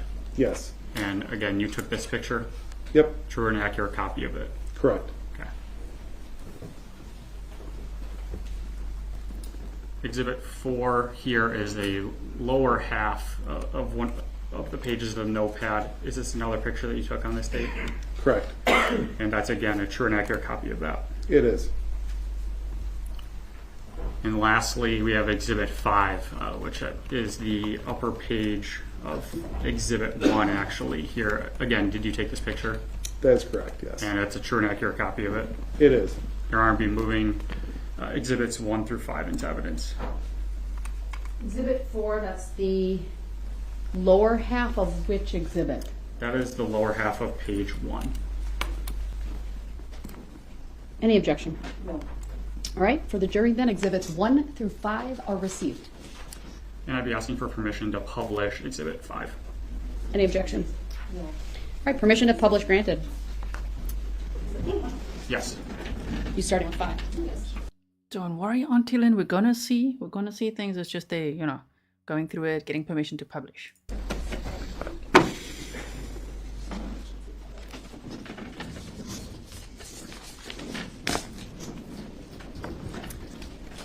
Deputy, looking at Exhibit 5, is there a date on the top of Exhibit 5?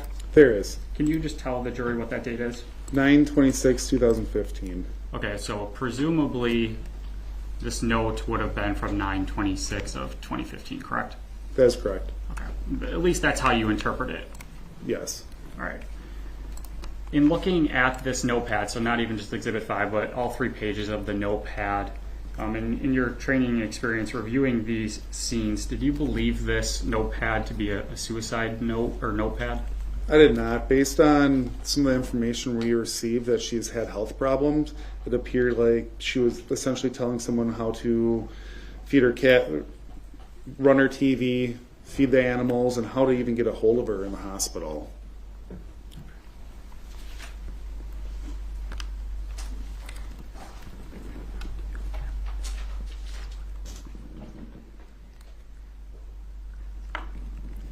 And to just be clear to the jury, where was this stool in the residence?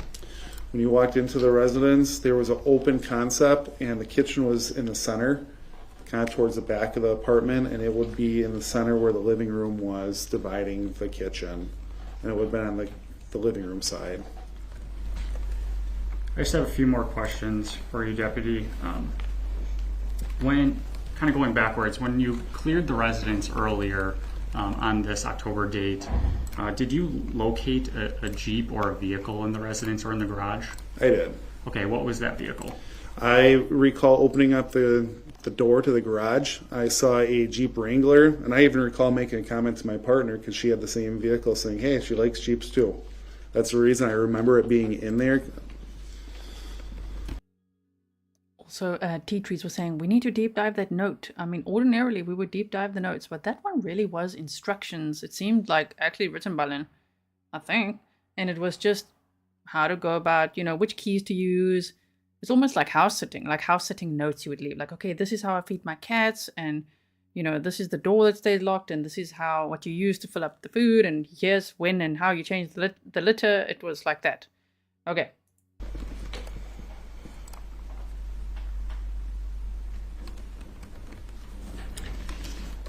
Thank you. Just one last question, Deputy. Did you have any other further duties in this investigation? Essentially, from just supervising my trainee, no. I was asked to take pictures, and after completing pictures, I remained with my trainee. Thank you, Deputy. I don't have any other questions. Thank you. Cross, and do you need any of the exhibits published while you're questioning? Yes, we might. And we're going to have another exhibit, so we need access on our computer.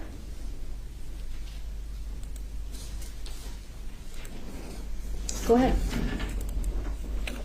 So, good afternoon, Mr. Rozenberger. At the scene, you made observations then, I did, yes. and you wrote a report, Correct. and your report is about a half a page. That is correct.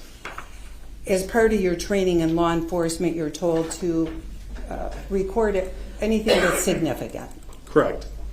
and then put it in a report form. That is correct. And you did that. I did. I documented my job on the scene. Right, which was to, you said today, to look at everything. Correct. And there's nothing in here about the looking inside the refrigerator. That is correct. What you said you looked in the refrigerator. To my recollection, yes. What was in her refrigerator? Tell me the items that were in her refrigerator. From 5 years ago, I do not recall what was in her refrigerator. One of the reasons why you would put it in a report, right? I would, unless I found something that stands out to me, I would not document that in my report. But one of the benefits of preparing a report is to be able to, months or years later. Someone's asking, who is this lady? This is one of the defense attorneys. Of course, there's teams, on either side. So the prosecution names I've got is Assistant District Attorney Randy Sitzberger. So it's very German, Sitzberger. Attorney Crawford and Abby Nicoli. The defense, I've got Pablo Galives and Don Kuchler, is how I would say her surname. I don't know if she says Kuchler or Kuchler. That would be her. Okay. One of the defense attorneys, I say here, defense's cross-examination of the state's witness. She's like, what was in that fridge, sir? You tell me everything. He's like, would it normally be, unless it's something unusual? And she's like, mm-hmm. To be able to go back and look at what you did at a previous date and refresh your own recollection. Correct. You read your report to refresh your recollection, didn't you? I did. And you met with the district attorney's office to prepare? That is correct. And is that why today you came in on exhibit, which exhibit was this one? Exhibit 1, and told us today that the date on the note was September 26, 2015, because they pointed out to you that in your report you wrote 2018, right? That is correct, and I'd like to answer that. And further? no, I just asked you. Okay. Follow-up. And so when you were there in October of 2016 or 2018, it was at your testimony that the medical examiner is the person, the deputy medical examiner is the person who told you to take these photographs? That's correct. You wouldn't have done that otherwise. At that point, I was unsure what the other detectives had fully taken pictures of. Well, you said you were in a training mode that night. That's correct. You were in charge of, you were training another person. Correct. So you were taking charge of things and telling him what he should and shouldn't do, right? My trainee, not the detectives on scene. Your trainee, Mr. Mitch, did you say? Yep. When you took photos, these photos that you showed today, did you take any photos of the refrigerator? I did not. Did you take any photos of the garbage cans? I did not. You said you looked in the garbage cans. I believe I did, yes. How many garbage cans are in that house? At this time, I do not recall how many garbage cans. If the defense believes she took her own life, why would that be so important? Or am I missing something? She's like, how many garbage cans are there? He's like, whoa, 5 years ago. I don't know. Were in the house. Well, what was in the garbage cans? I do not recall. Okay, so you looked at them, but you have no idea of what was in them. That is correct, yes. You don't remember seeing alcohol bottles in the garbage cans. I do not recall that right now. You don't remember seeing Visine bottles in the garbage can. No. How many bathrooms were in this unit? To my recollection, I believe there were 2 bathrooms. Okay. Did you take any pictures in the bathrooms? I was not assigned with taking overall pictures of the residents. It's like pop quiz time, sir. How many bathrooms were there? He's like, I think 2. She's like, okay. Was the medical examiner assigning people to take certain pictures? Negative, no. Okay, so somebody else was taking pictures, but if the medical examiner wanted some, you took them? That's correct. Detective Lilberg had taken the initial pictures, and then that notepad was located additionally by our ME while we were securing the scene or investigating, and she asked me to take additional photographs of it, which is not very uncommon. Well, when the medical examiner provided us with copies of scene photos, who took the medical examiner scene photos? I'm sorry, can you ask that again? Do you know who took photographs at the scene for the medical examiner? Was there somebody doing that? Detective Lilberg took pictures on our behalf, and I believe the medical examiner took her own photographs. Was it her? She took them herself? I believe so, yes. You saw her taking photos? To my recollection, I believe she took the photographs. Now, did you collect any of these pads as evidence? I did not. Did anybody at the scene collect these notes? Not to my recollection, no. And the note that you talked about on Exhibit 1 is a note from 2015, is that right? Correct, that's what was written on the top of it. And it looks like, can we show this exhibit? Number 1? Yeah.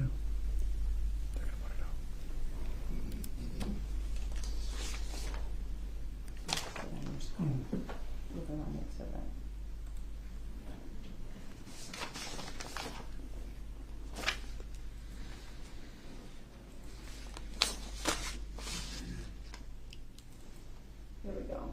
Can you make it a little smaller? Sure. We're going to bring up what's already been admitted as Exhibit 1.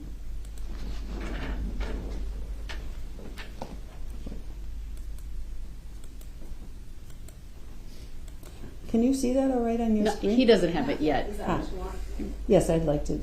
display it. It's already been admitted into Pushing it to evidence. everyone or just to To everybody. The exhibit has been received and published. It may be presented in the court. Thank you. So it looks halfway down like Lynn wrote 1-262-928-1000 is scheduling desk at hospital and will transfer you to whatever room I'm in. Do you see that? Yes. So as you read this, and a lot of this is about here's how to take care of my cats, leave the TVs on so the cats can have the TVs, don't touch the antenna. Instructions for Jenny, it looks like, right? Yes. And that's Jenny Flower. That's what it says at the top. And that's Jessy's mom, is that right? I do not know that. Okay. And she talks about her living will on here. Is that right? Can you zoom in a little bit? And this is somebody, that's okay. Somebody who's going to the hospital back in 2015, right? Correct.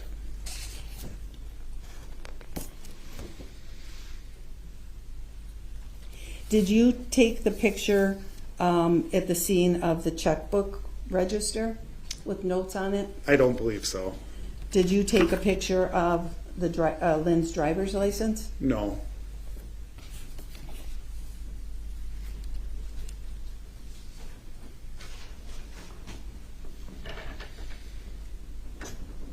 When you said the first photograph I took was of the photo identification card at 1907 hours, what photo identification card are you referring to? For us, at the beginning, before taking pictures, we actually take a photo card that has the date, the address we're at, what time, our incident report number, and location, including the person who's taking the picture. So when our detectives get these pictures, they can identify what case this is from. Got it. Are we done with Exhibit 1? Yes, done with that. Thank you.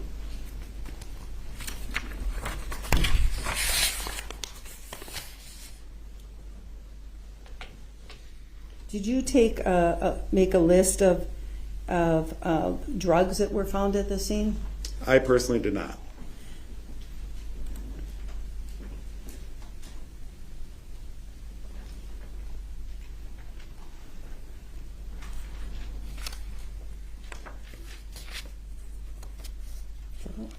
That's all. Thank you. Thank you. Any redirect? Just briefly here, Deputy Rozenberger, there was some discussion about 2018 versus 2015. Can you just tell the jury what happened with that discrepancy? At the time, we used typists, so we either call in via a phone, like a voicemail system, or on a recorder. Once we were completed with our reports, we would upload them, and typists actually have to listen and type as you're talking into the recorder. And I believe that being that discrepancy, they may have heard 2018 instead of 2015. And the jury was able to see in the Exhibit 1 here, and I believe actually in Exhibit 5, that it's clearly a note from 2015, correct? Correct. Also, there are some questions about how in your report, or lack of notes in your report, is that because nothing stood out to you on scene? At that time, no. And furthermore, being a field training officer, I'm more hands off and I'm letting them do the investigation, and I'm essentially there guiding them. So when Deputy Mitch completed his report, I made sure that he described the details in the residence to our knowledge. Thank you, Deputy. I don't have anything else. All right. Thank you, Deputy. You may step down. The first thing I will ask you to do is to state. Okay, so now we switch, you saw it fade out to the next witness. And so cutting out all the walking to it and everything, right? Just so that you can see what we're doing. So now the state's next witness, Kelsey Michaelson, a former Waukesha County police officer, takes the stand. State your first and last names for the record and spell each. Kelsey Michaelson, KelseyMichaelsen. Thank you. Go ahead. Attorney Crawford, is this still your witness? Yes. Go ahead. Your Honor, I apologize. Just briefly, I'd be asking that Deputy Rozenberger be released from the subpoena. Is he under any defense subpoena? Attorney Kukes? No, he's not.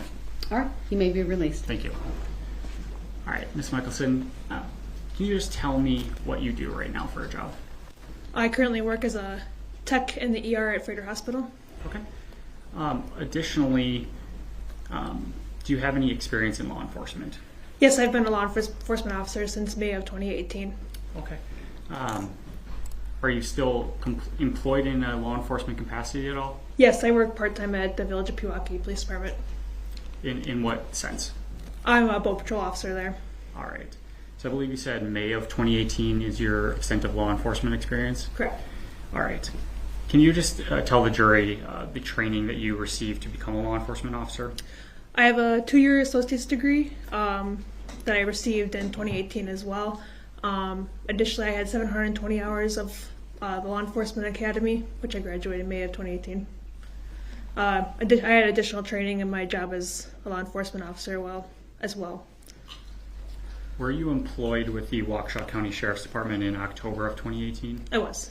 All right, so I think you said you had finished up your training and the academy and all that in May, so you'd been on the job for about 5 months or so, is that fair? Correct, and I was off field training at that point as well. Okay. On October 3rd, 2018, were you dispatched to a residence in the Village of Pewaukee for a death investigation? I was. It was an assist EMS. Okay. What was your role in that investigation? I received a witness statement from Jessy Kurczewski on that case. Okay. Do you see that individual who you identified as Jessy Kurczewski in court here today? I wouldn't be able to identify her. It's been 5 years, obviously, so. Hold on, was that a yes? I would say no. Well, you shook your head yes, though, when you were acknowledging I his apologize. Do you agree that you shook your head yes when he asked you if you would not be able to identify her? Yes. Okay, thank you. Go ahead. Sorry, it's my job to make sure if someone nods their head, shrugs their shoulders, or says, that I make sure the record's clear what you meant. So thank you. Thank you, Ms. Michaelson. So you had stated that your role on scene here was to get a statement from this Jessy Kurczewski individual, correct? Correct. All right.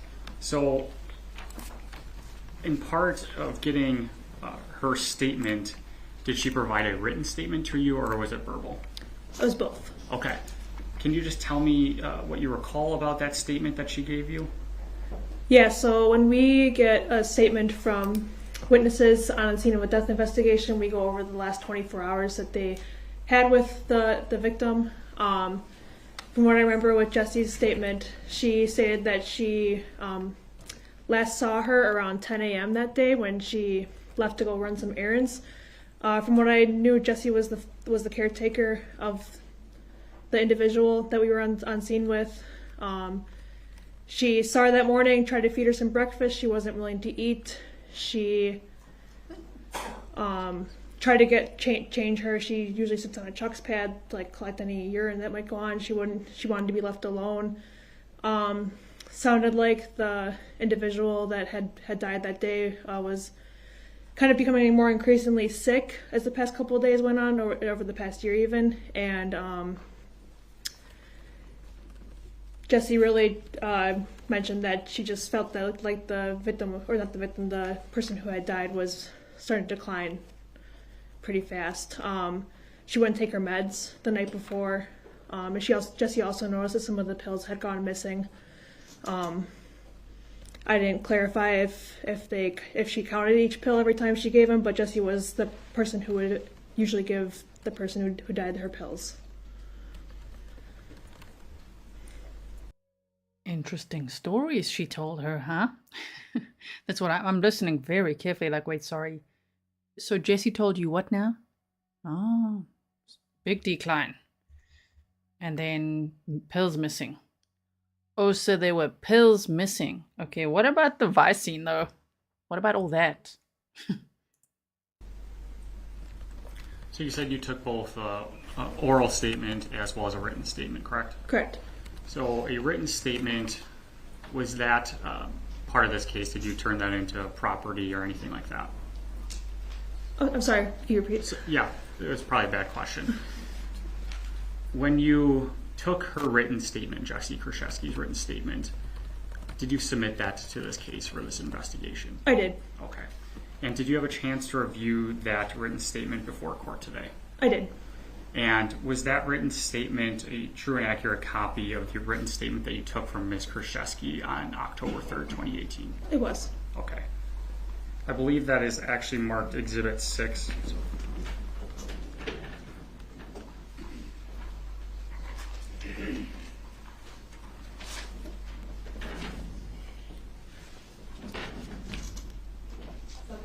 Yes.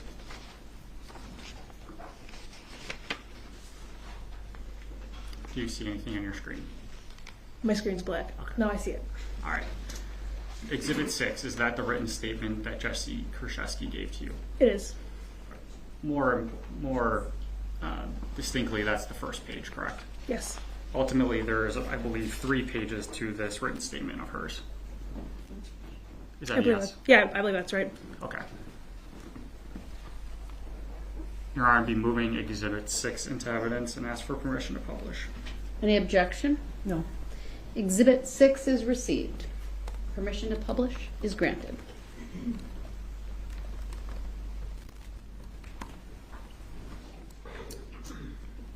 So, Ms. Michaelson, as part of this written statement, I believe you had talked about earlier, you believe that she left the residence around 10 o'clock. Is that? I'm just going to pause it there quickly. Good luck to my Google searches. I'm like, can you taste Vicine in water? Does it taste salty? Can someone taste that you have put Visine in the water? Google's like, red flag. What are you trying to look at, lady? Listen, we're trying to figure this out here. So I don't know. I don't think it would have a taste, but who knows? And she'd maybe been putting it in her vodka up to that time. I mean, at that point, she put six bottles of eye drops. Oh my goodness. Okay, now let's keep going here. Is that correct? I believe so, yeah. And does that add up to the written statement that Ms. Kurczewski had provided? Yes. Okay. In the written statement, is there talk about whether or not, when she arrived back at the residence, what Ms. Kurczewski did? I remember it saying that she kept talking to the deceased individual on scene and felt that there was no pulse, and then she called 911. Okay. Additionally, as part of this statement, is there a discussion about in-home health care? Yeah, there was supposed to be in-home health care. I don't remember the exact date. It should be in the statement when they were supposed to come. Jessy had stated that the deceased individual had pushed it off till later that week. If I could just direct your attention to the bottom of page, or Exhibit 6, page 1, the third line from the bottom. I believe that discusses it. Can you just read out that sentence to the jury? Yeah. She was to have home health care come Monday this week, and she pushed them back to Friday. Thank you. Additionally, as part of this written statement, did you ask Ms. Kurczewski if she thought the decedent, who is identified as Lynn Hernan, was suicidal or wanted to die? I did. And would that be on page 3 of Exhibit 6? It is. Can you just read her answer in whole to that question, please? Yes. So Jessy's answer was yes and no. I know she loves her cats and was always worried about them, but she was tired of being sick and tired of not being able to get around like she used to.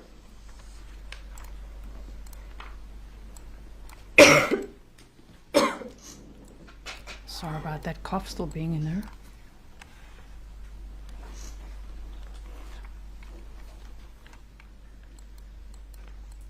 She's been incarcerated since July of 2019. So there's been a lot of delays. My word, a lot. The pandemic, lots of different attorneys, lots of changing stories, and finally, here we are. I know you said that you wouldn't be able to identify Ms. Kurczewski, but from what you remember about that interaction with her, do you recall her demeanor during that time? Yeah, I don't recall her being like extremely upset or anything. Isn't super abnormal in a death investigation either. It's not out of the ordinary, I should say, from what I've seen.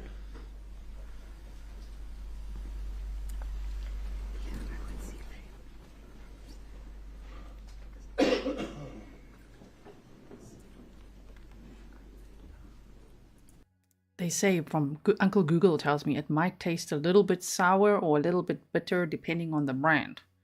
But 6 bottles in a bottle of water, sure, I don't know.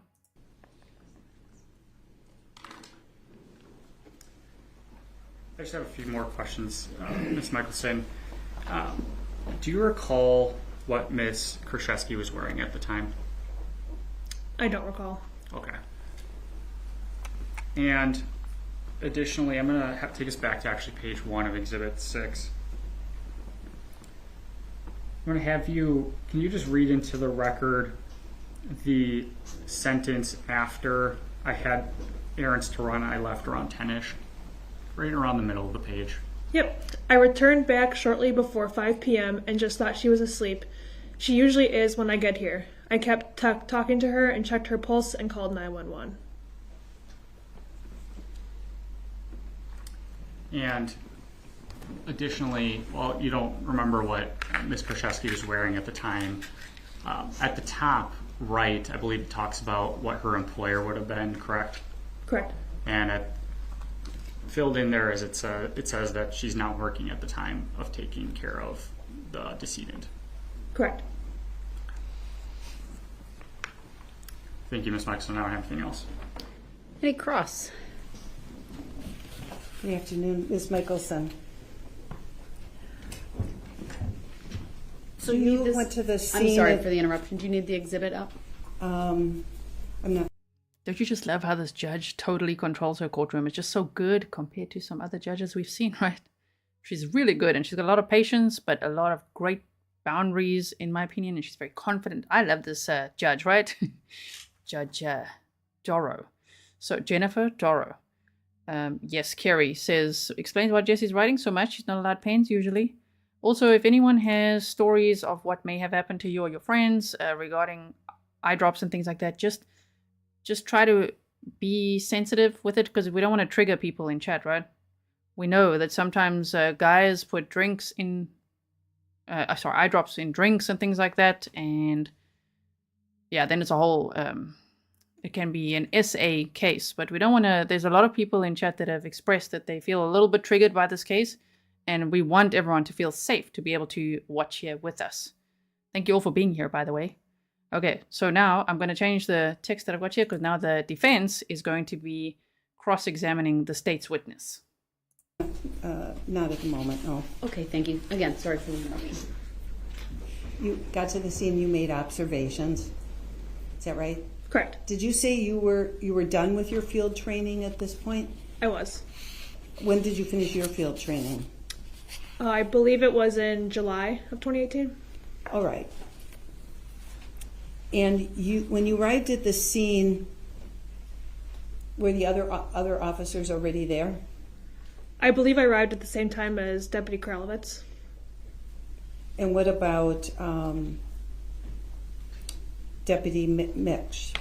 I believe he arrived after us. Okay. So you're one of the first on the scene. Correct. Did you review your report before testifying here today? I did. Met with the district attorney to prepare? I did. And now you're working at ER at Fredert? Correct.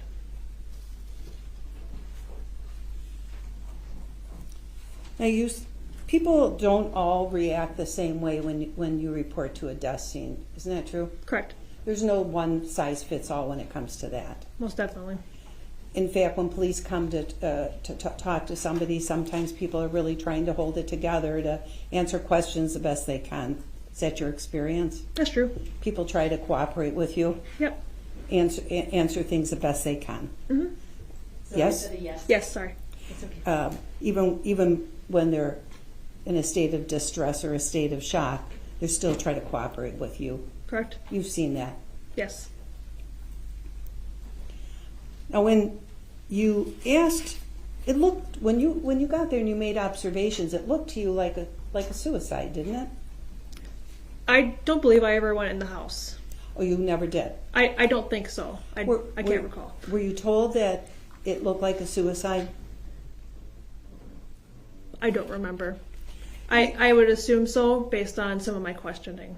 Okay. So somehow you got an impression that this was probably a suicide, and you were to ask Jessy questions about that. My overall impression was it was a person who was very ill that had passed away. That's what I remember, at least. And you knew that the person was very ill because one of the things that you learned is that Lynn, the deceased, had just been released from the hospital on September 28th, right? My impression was made based on all of her medications that she had and Jessy's statement that she was released from the hospital and had plenty of health problems. And in fact, you learned that the patient was supposed to have a health care visit on Monday, 2 days before she died, right? Yes. And the patient pushed back the appointment. That's what Jessy said. And that appointment had been pushed back to Friday. It's what you learned. Correct. And you talked about Jessy telling you that there had been some odd behavior by Lynn during the week. Correct. In those few days that she had been out of the hospital. Yes. And that she was quite sick. Yes. And Jessy told you that, for one thing, Lynn was throwing out bills. Yes. And saying things like, the hospital won't get my money. Yep, that was an understatement. And Jessy told you that Lynn's pills were off. Yes. And you didn't look to see how many pills Lynn was taking, right? No, that was Deputy Mix's job in that case, I believe. And she told, and you learned through Jessy that Lynn didn't want to go into a nursing home. Correct. And she was constantly worried about having to leave her home because of being sick. That's what Jessy said. And worried that she was going to have to go in some kind of a facility. Correct.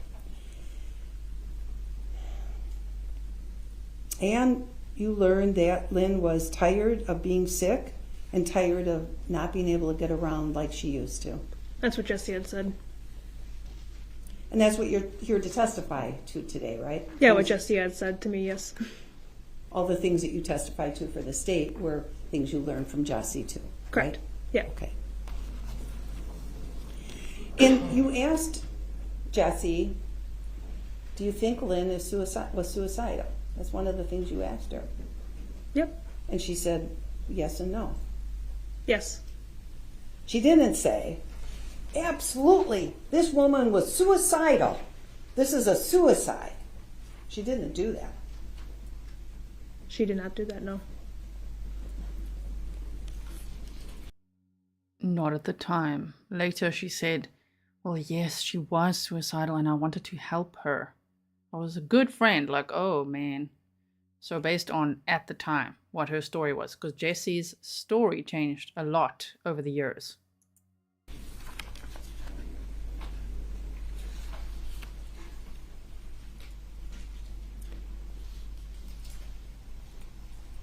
Did you see that Jessy was named as a power of attorney for Lynn? Were you privy to those documents?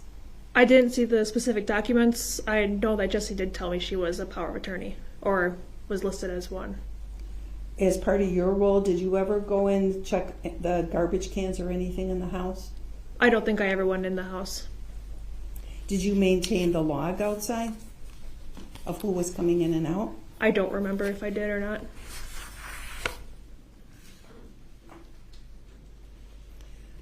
Isn't it true that when you saw Jessy outside, before you started to talk to her, that she was sitting outside crying?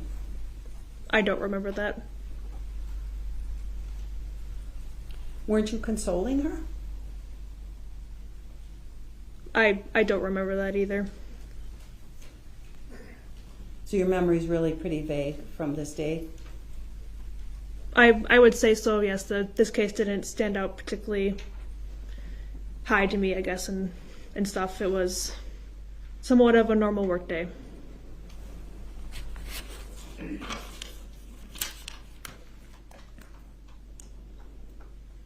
Thank you. Any redirect? I believe there are some questions about your knowledge of what happened inside the residence. I just want to confirm, from your report or what you recall, do you have any knowledge of any pills inside the residence? I do know there was pills inside, yes. Okay. And did you have any specific knowledge of how many pills or what kind of pills were inside the residence? I specifically remember that Deputy Mix spent a lot of... Object beyond the scope of my cross. As to specific pills.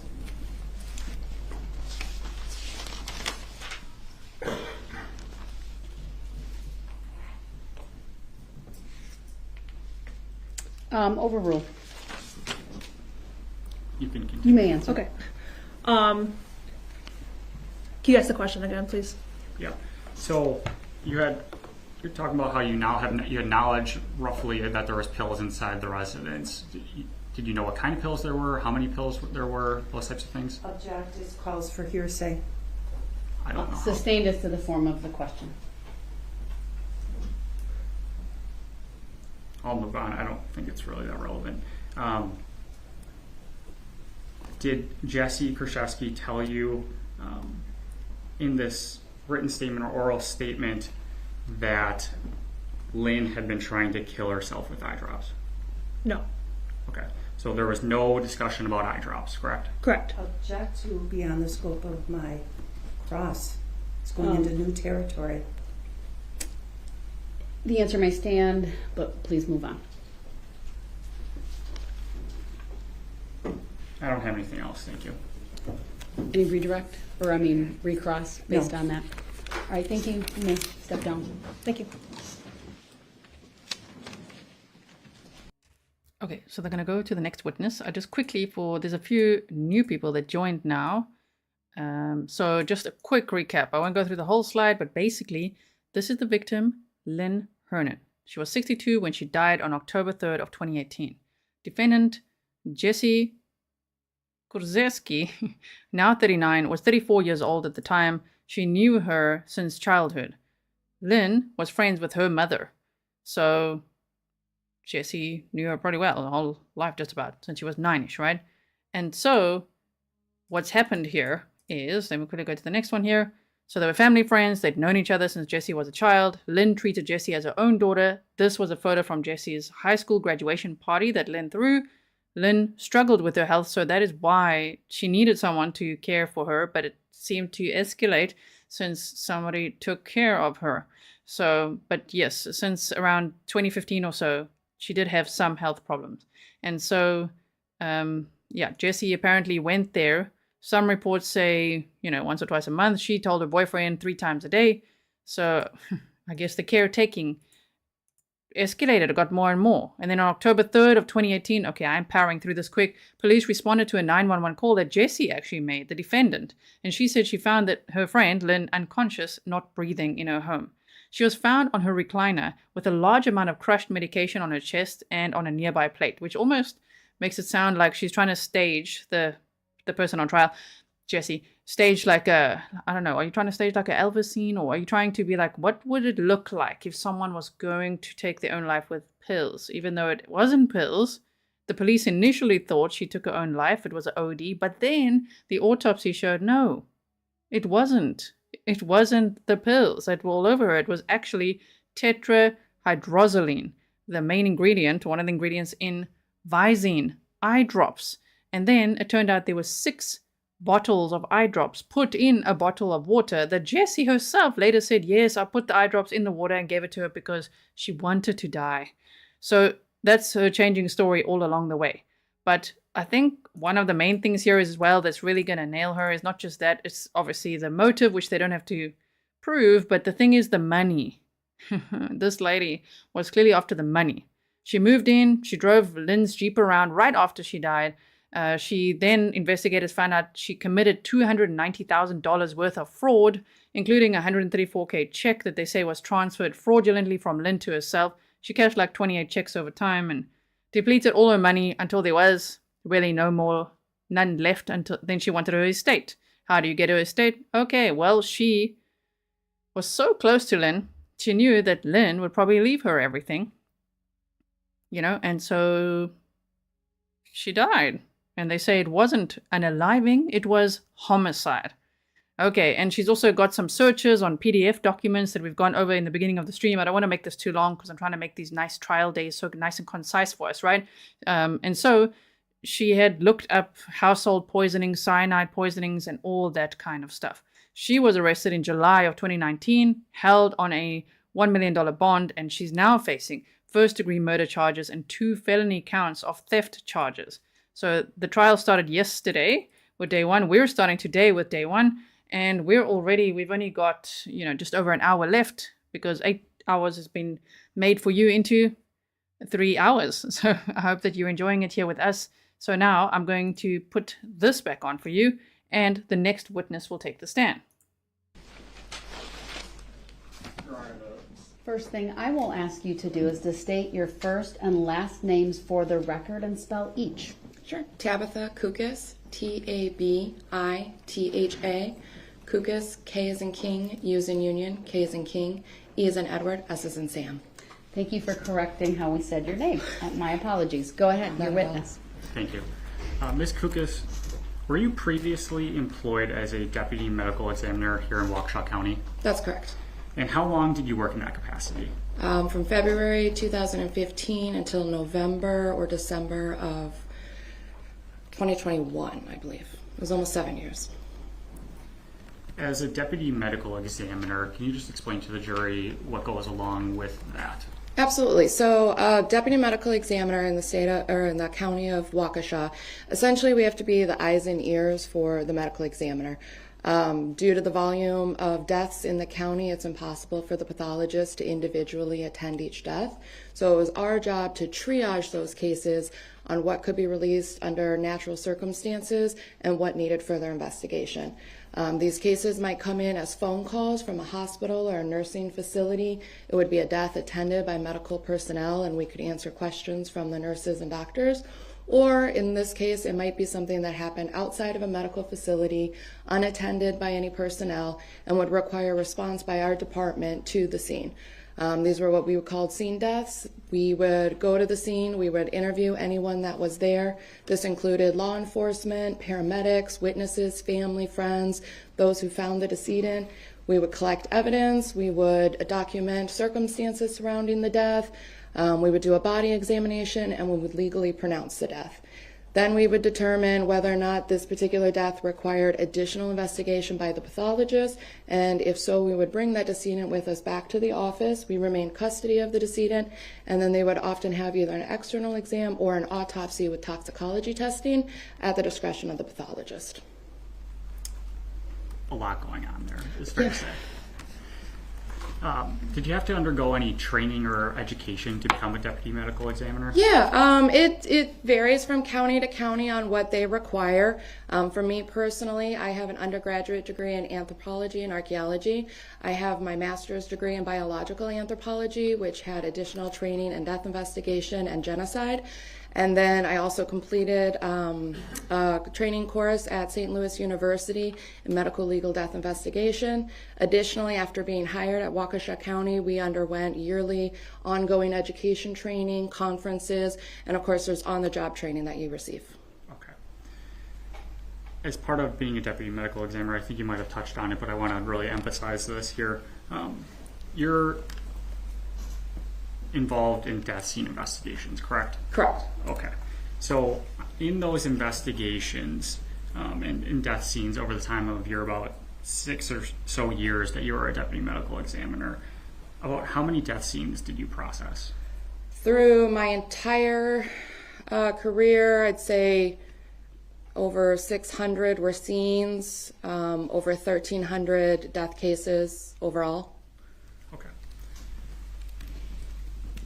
As part of those death scenes, and I think you might have touched on it, but again, I want to highlight these things.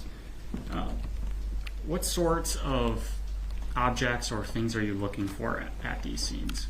Sure. So obviously we're looking at the decedent themselves. We're looking at body position. We're looking at things like rigor, which is how stiff the body is, and we're looking at things like lividity, which is the blood pooling after death. That's just an effect of gravity, but we can use these things to determine whether or not the person is in the position that they died in or could have been moved afterwards. We're looking for evidence of medical history, the medications that are on scene, any paperwork. We're also looking at circumstantial evidence that's both surrounding the decedent themselves but also in their home. Everybody lives differently, but we see a lot of patterns that present over time. So there are indicators of whether or not someone's an alcoholic, whether or not they take care of themselves. Are they home a lot? Do they hardly leave their home? We're using all of these things, I guess, to understand their life and what they may have been going through at the time of their death. On October 3rd, 2018, were you dispatched to a residence in Waukesha County for a death scene? Correct. Was that death scene involving an individual, Lynn Hernan? Yes. Okay. What did you first observe when you entered the residence? Immediately upon entering the residence, you walk into the living room, which was open to the dining and kitchen area. So it was immediately obvious that the decedent was there in a recliner.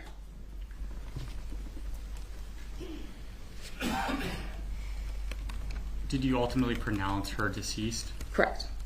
How long does that process take? I guess it varies. There's a few steps involved that we follow per protocol for determining if someone's deceased. We check lividity, we check their body temperature, we check rigor, we check their pupils to see if there's any dilation to touch or light. We look to see if there's any reflex whatsoever. I mean, I would estimate the actual body exam itself can be performed in 5 to 10 minutes. But typically, by the time you walk in, you make contact with the police department, you do kind of a sweep of the area to get your bearings, take a few photographs. You're usually looking at 30 minutes or so after you've arrived to where you actually make that time pronouncement. Okay. In this case, do you recall the time that you pronounced her deceased? I do not. Okay. If I was to tell you around, give or take, let's say 6:35 p.m., would that sound about correct? Sure. Okay. As part of your investigation, do you take photos of the residents? We do. Or where they actually were deceased? Both. So we want to take photos of the decedent themselves and show their body position. We want to take a close-up photo of their face for identification purposes. We take photos of any objects that are surrounding the area of the decedent, but it's also common to take overall photos of the home. It's essentially a documentation process that allows the doctor to go through our photos as though they were there themselves and get kind of a vibe of what's going on. And then anything that stands out to us, we would also document. Did you review those photos that you took of this incident before court today? I did. Okay. I'm going to have those eventually put on your screen here, starting with Exhibit 7. Okay. How many photos are we talking about? There's 14 originally. All right, and this will be starting with Exhibit 7. number 7. Yep. Yes. Are you going to go through them all with her quickly to identify them before we publish, or one by one? I'm going to go through them all quickly. All right. Thank you. It's on her screen and obviously not in front of the jury yet. Okay. Do you see Exhibit 7 on your screen? I do. Is this a picture that you took of the decedent, Lynn Hernan? It is. Okay. And is that a true and accurate copy of that photo? Mm-hmm. Is that a yes? Yes. Okay, thank you. Exhibit 8, is that also a picture that you took of the residence? Yes. Is that a true and accurate copy of the photo that you took? Yes. Exhibit 9, is that a photo you took of the residence? Yes. Again, is that a true and accurate copy of the photo? It is. Exhibit 10, same questions. Yes. And yes. Thank you. I'll just make, I guess I'll ask you at the end, or with all of these, a blanket statement. Are all of these photos that you had taken on this date? Once we get there, I'll ask you that at the end, okay? So let's move on to Exhibit 11. Okay, we can move to Exhibit 12. Exhibit 13. Exhibit 14. Exhibit 15. We will see some pictures and I've zoomed in for you, so Exhibit just 16. hang in there. Exhibit 17. Exhibit 18. Exhibit 19. Exhibit 20. And then there's actually a jump in exhibits because we had a minor break. So I'm going to actually show you Exhibit 130 and 131 as well.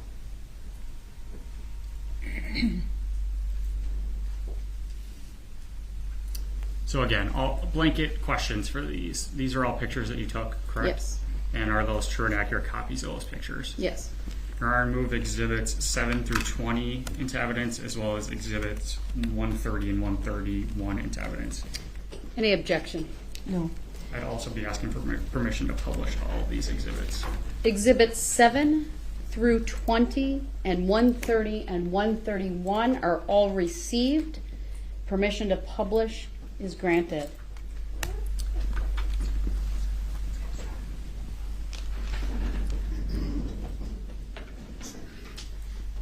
So here's Exhibit 7 on the screen.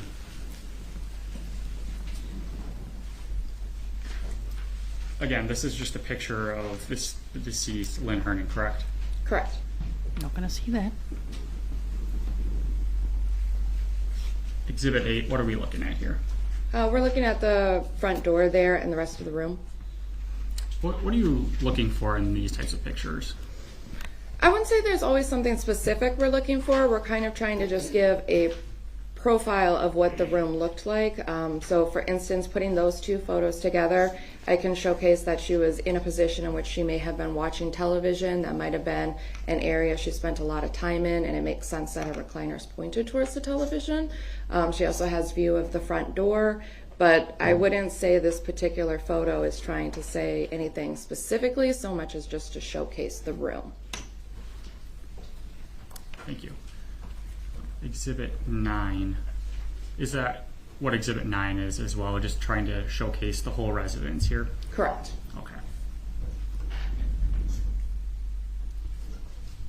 Exhibit 10, what are we looking at in this exhibit? This is a close-up of an area near her. I'm showcasing that she has multiple medication bottles that are within arm's reach. She has, she clearly smokes. She has an inhaler. She's got items such as pre-moistened towelettes near her. So that can be indicative that someone's spending a lot of time in that particular chair or that particular part of their house because they have daily living things near them. I'm also showing that she has multiple medications that are kind of scattered on her carpet. There's some disorganization going on. There's a spoon out of place. I'm kind of just showcasing how she lived. Okay, thank you. Exhibit 11 here, what are we looking at? This is a close-up of the medication bottles that were directly to her left. I'm trying to showcase the names that are on the medications as well as that her name is on each medication.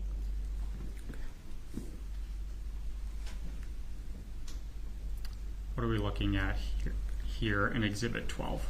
Same thing, this is to the right of the decedent. So I'm showing that there's additional medications that are present, some without their caps on, water bottles, just kind of showing what is within arm's reach or what's near her.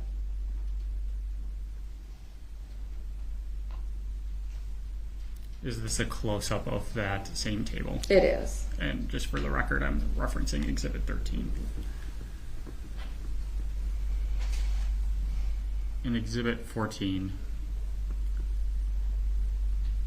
what are we looking at here? This is a close-up of her face and as well as the unknown residue that's on her chest. You said earlier that you did this for about 6 years or so. Is anything strike you as out of the ordinary with this picture? The residue on her chest, absolutely. Why? That's not something I had seen previously. It's not, regardless of what the residue is, whether it's an illicit substance or a prescription medication, that's not an appropriate way to take any medication. There's a lot of large pieces as well as crushed residue. It's difficult to tell from this picture, but I believe the next slide shows a close-up of her mouth in which you can see there's a piece still in the corner of her mouth. So this to me is indicative that at the very least she's taking her medications inappropriately. Even if it's something that you're prescribed, taking a medication inappropriately can cause an intoxication. So anytime we see a unknown residue or unknown substance or improper use of anything, that's a red flag for intoxication and unnatural death.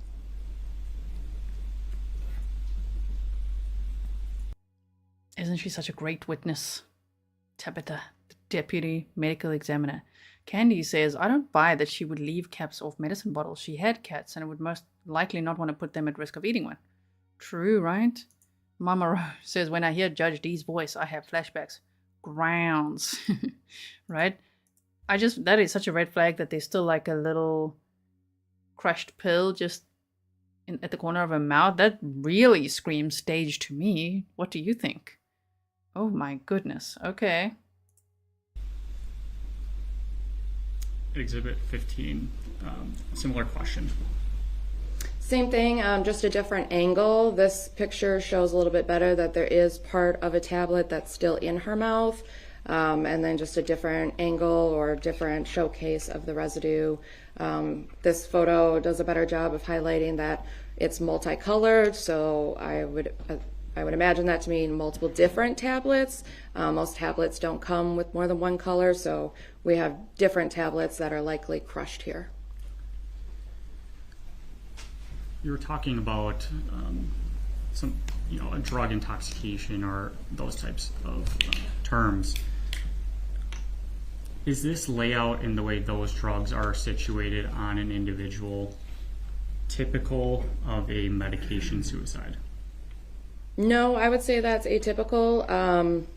Usually when people overdose on their medications, they still swallow them. I have had cases where people were snorting particular medications to get that effect faster, but I would imagine most of us would have a very difficult time trying to snort off of our own chest, so that doesn't really explain that for me. There's also... I just love the way she explains all the red flags. She's like, well, that doesn't really explain that for me. Why would she be snorting pills off her own chest, right? Oh my goodness. Some very large pieces there that would be difficult to snort. So, and with the piece in her mouth, then it looks more like she's eating them. And I don't have an explanation for why, if she was eating them, so much would be on her chest.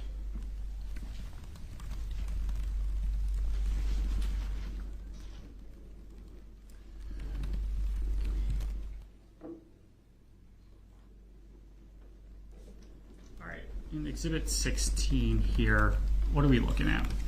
This is a pile of documents that was in the living room directly to the right of the decedent. We do typically take photographs of anything that looks to be important. It's not atypical for people who commit suicide to leave important information out, passcodes, passwords for their bank statements, things like that. So she had a lot of information, a lot of paperwork that was in a pile in her living room. This particular piece of paper is her power of living will. So I was taking a photograph of that for its importance and also in an attempt to locate next of kin.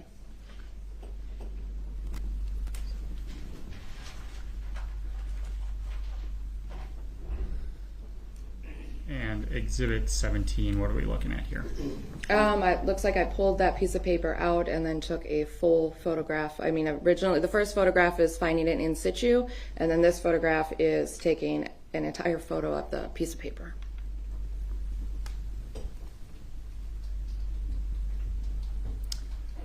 What are we looking at in Exhibit 18?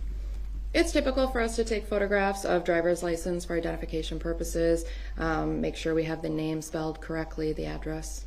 Perfect. So you were the one that would have been taking that picture? Yes. Okay.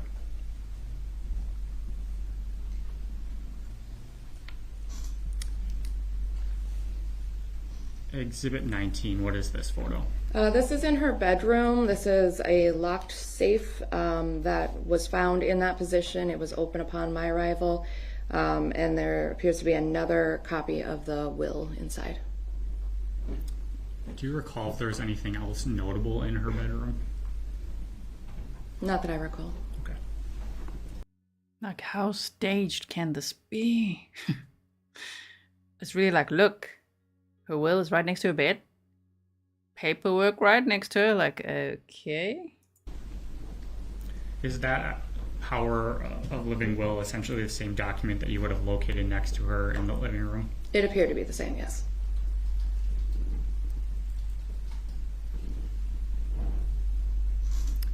In Exhibit 20, what are we looking at here? We typically document valuables, so I'm just taking a photograph of the jewelry that she's wearing. Why do you do that? For evidence purposes. That way, if, say, she goes to the funeral home and family comes forward and says they're missing a giant sapphire ring, I can go back to my photographs and show that she wasn't wearing that particular piece of jewelry upon my taking custody of her. So it's basically just a trail of evidence for anything that might be deemed valuable. So when the ME's office takes her body, her jewelry stays with her, correct? Yes, anything that's on her is going to come with her to the medical examiner's office. Okay, thank you. 130, I believe, is that just a kind of opposite of Yep, spectrum just of another photo? view showcasing the various pills and capsules that are on the floor. Saltine crackers can be indicative that someone's not feeling well, just showcasing what's near her. Okay.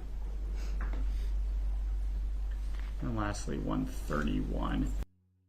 And it just looks like everything else in the house is so neat, right?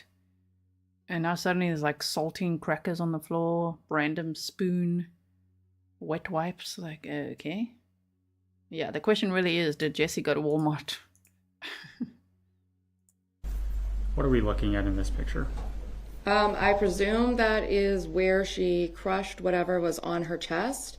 It's a plate with medication tap, like that's the cap to a medication bottle, and this appears to be an unknown powdery substance left behind on a plate.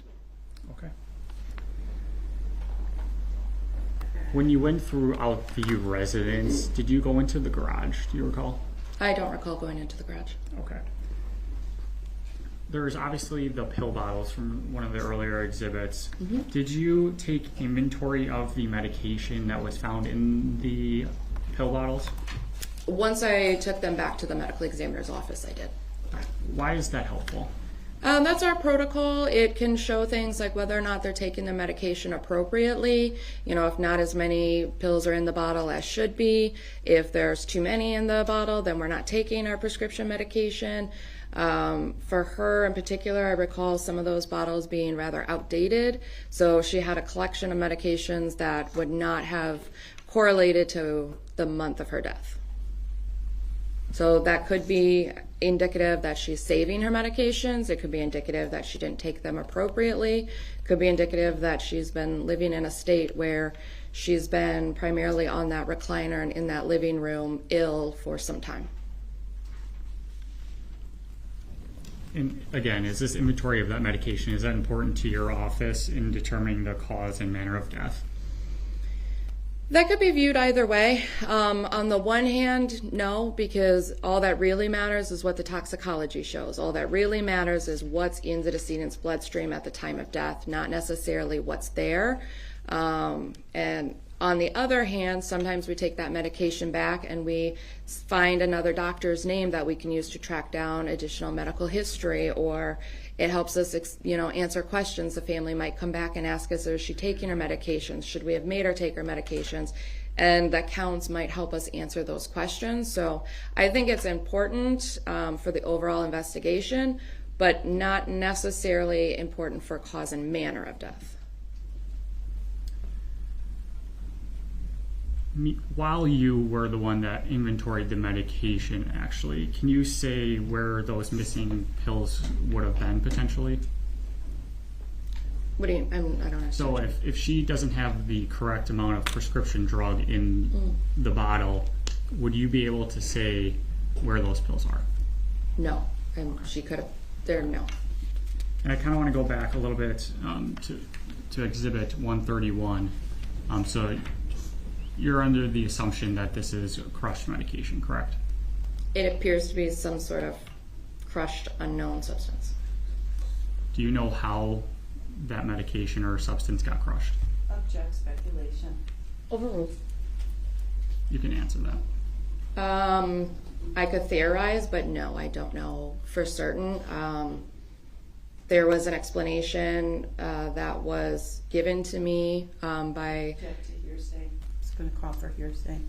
The original question was answered, so I'll sustain the objection as being narrative, and you may ask your next question. Thank you. As part of taking inventory, though, of medications, we're going to kind of jump back to that. Does the medical examiner's office have that in their file? Yes. Okay. And did you review that property or inventory before court today? Yes. Okay. Are you done with the photos? Thank you. Yes. And I believe those are marked as exhibits 21 and 22.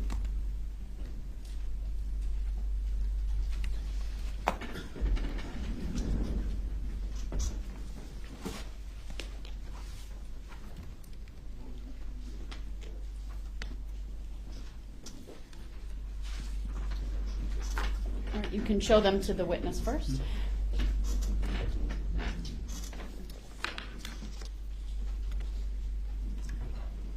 I'm showing you Exhibit 21. Can you just describe that? It's not up on our screen just sorry. yet. There's a delay sometimes.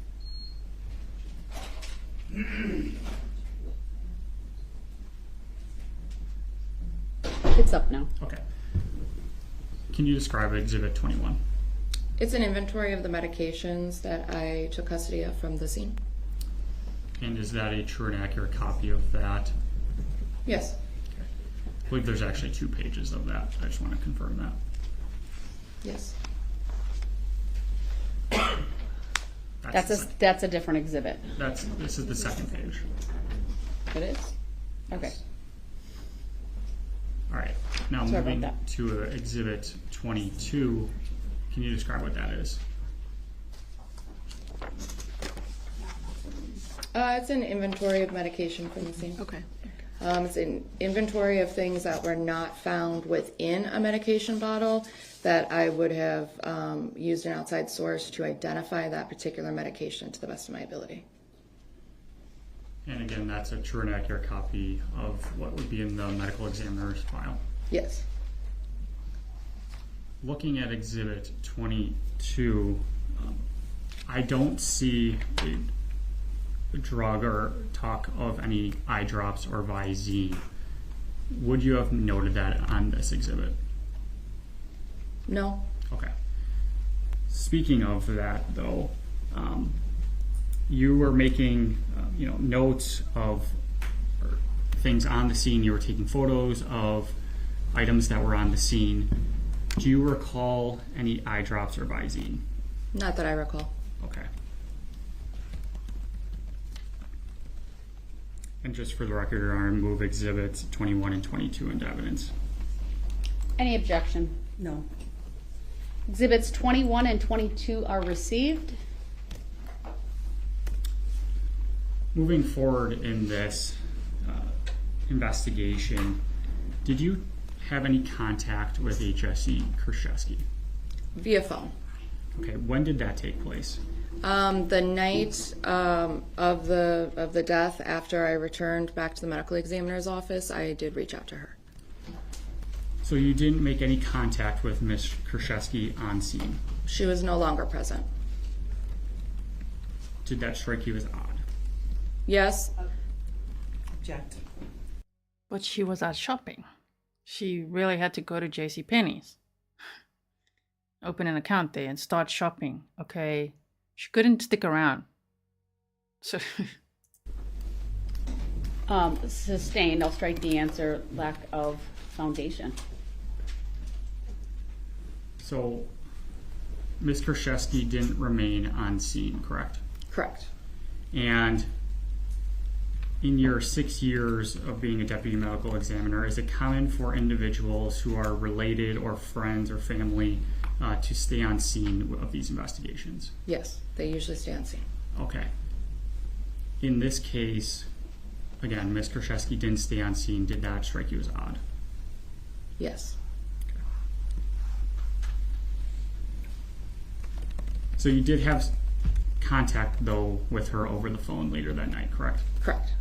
What did you talk about? We talked about Ms. Hernan's medical history, why Ms. Kurczewski was involved in visiting her often, her behavior, just kind of background information about the decedent themselves. All right. Moving forward, did you have any further communication with Ms. Kurczewski? I believe she called the office a few times after that. Okay, what was she calling the office about? She wanted the cause and manner of death. All right. Do you recall when that was? I do not. Your Honor, may I approach the witness to refresh her recollection with her report? I don't have a physical exhibit or anything like that. Sure. Please show the document to the defense first. once I pointed out, I don't think you'll be able to unhear it. The one snark I have towards the prosecution is that vocal fry that he does all the time. Could we maybe just stop doing the vocal fry? Please, please. We're on trial here. This is a trial, sir. Anyway, okay. It's just bugging me. Maybe it's bugging someone out there. Don't bully the guy. Don't say mean things. I'm just like, oh, that vocal fry. Oh man. Anyway, moving on. She's looking pleased with how it's going so far.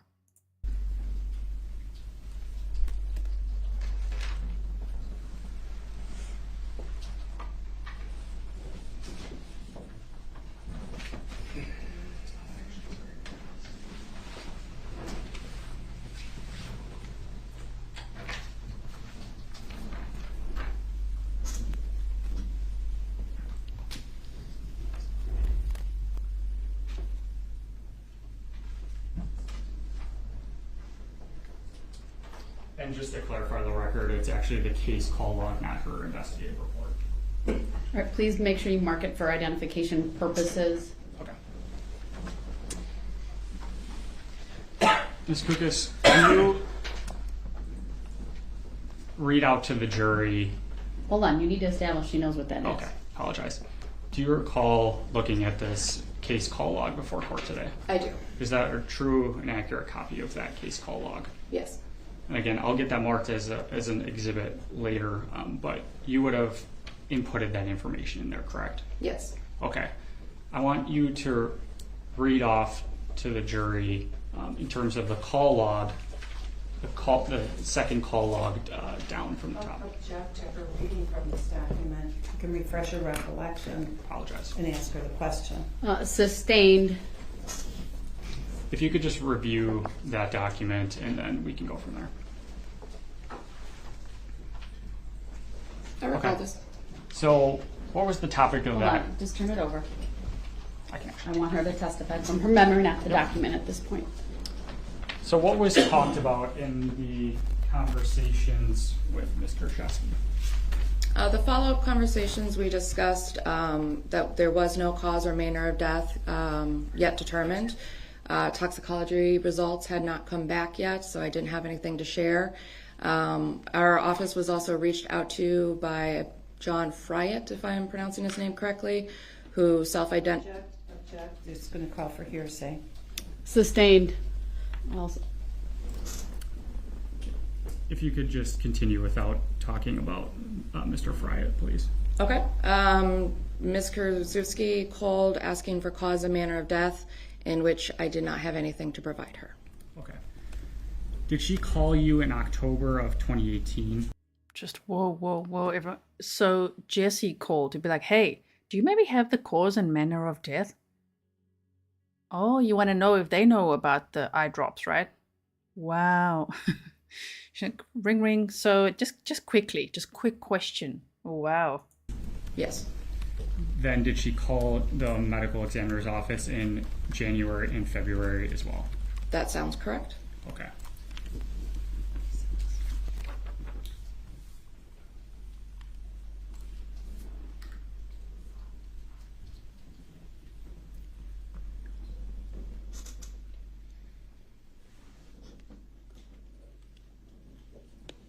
I don't have anything else. Thank you.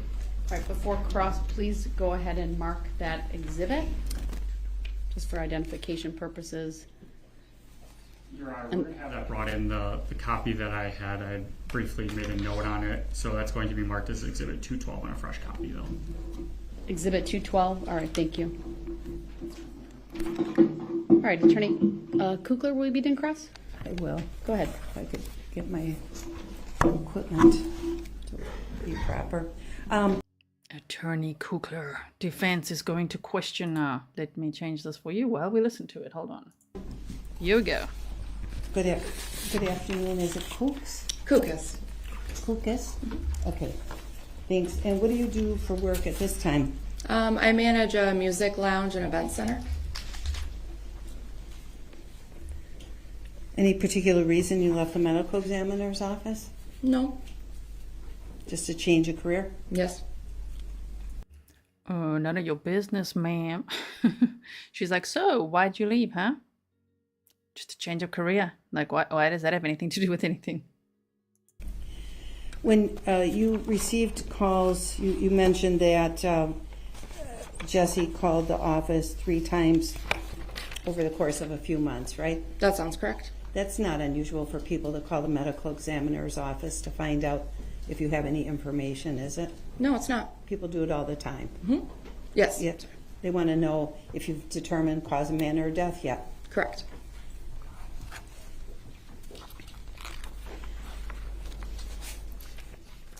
You went to the scene of Lynn's death, Yes.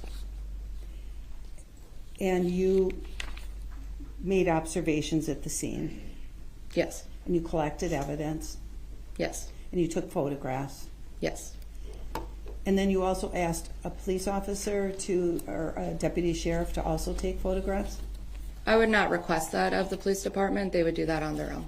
So you didn't do that here? You didn't ask them to take photographs?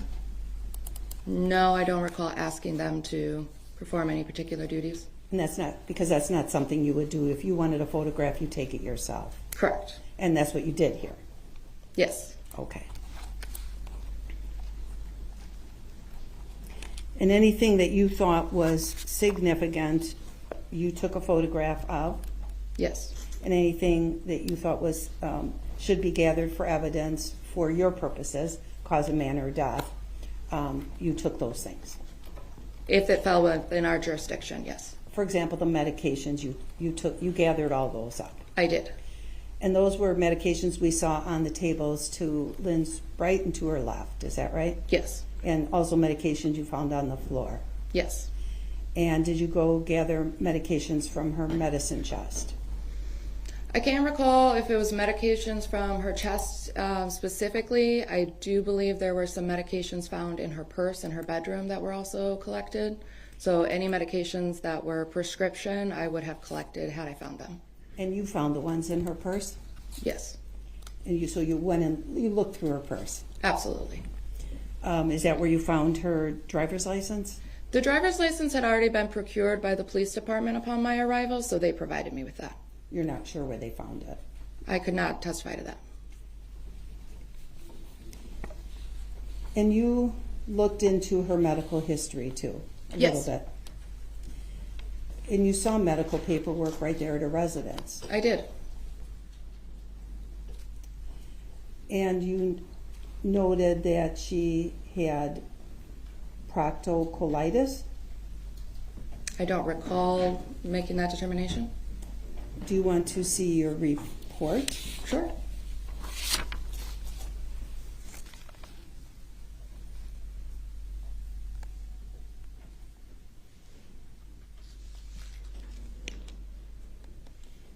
I'll bring up what we've marked as Exhibit 525.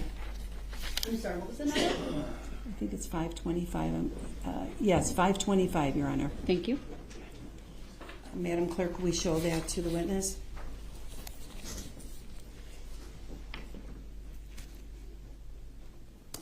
It takes a moment, so be patient. It's up now.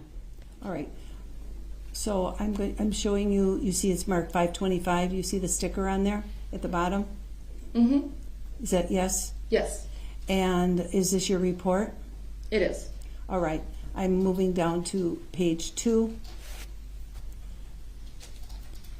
You have a subject, or I see your signature at the bottom of page 2. Is that your signature? That is.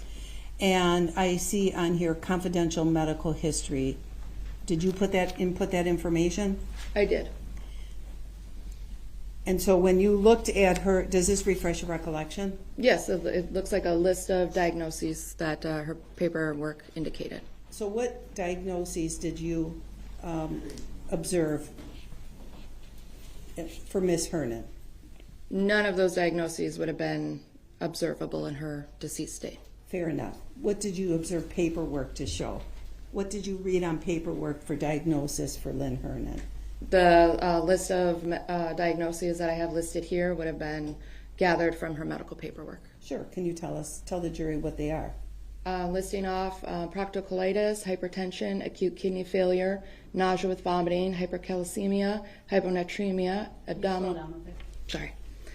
abdominal pain, elevated liver function, metabolic acidosis, urinary retention, sinus tachycardia, Clostridium difficile, and renal failure. And then there was also a note in her paperwork, wasn't there, about a palliative care encounter? There was. And when somebody is talking to somebody from palliative care, that's end-of-life care. It's the stage right before that, yes. When somebody is possibly going to go into hospice. Yes. Do you recall where what the paper was specifically that you read about the palliative care? I believe it was discharge summary, perhaps, from her last hospital visit. And it's true she had just gotten out of the hospital a few days earlier, right? I can't tell you how soon it was, but it was recent, yes. And then we're moved for admission, Your Honor, of Exhibit 525 and request to publish this page. Any objection? I'm not objecting. Exhibit 525 is received. Permission to publish is granted.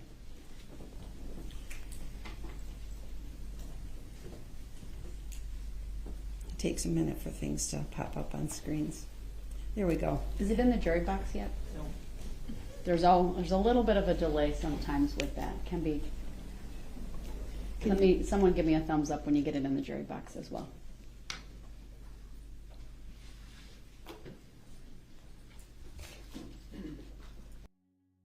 As Kerry says here, and guess what the eye drops when ingested in huge amounts cause? I know, right? I think we're all wondering the same thing. I promise it'll be there. It can be 30 seconds.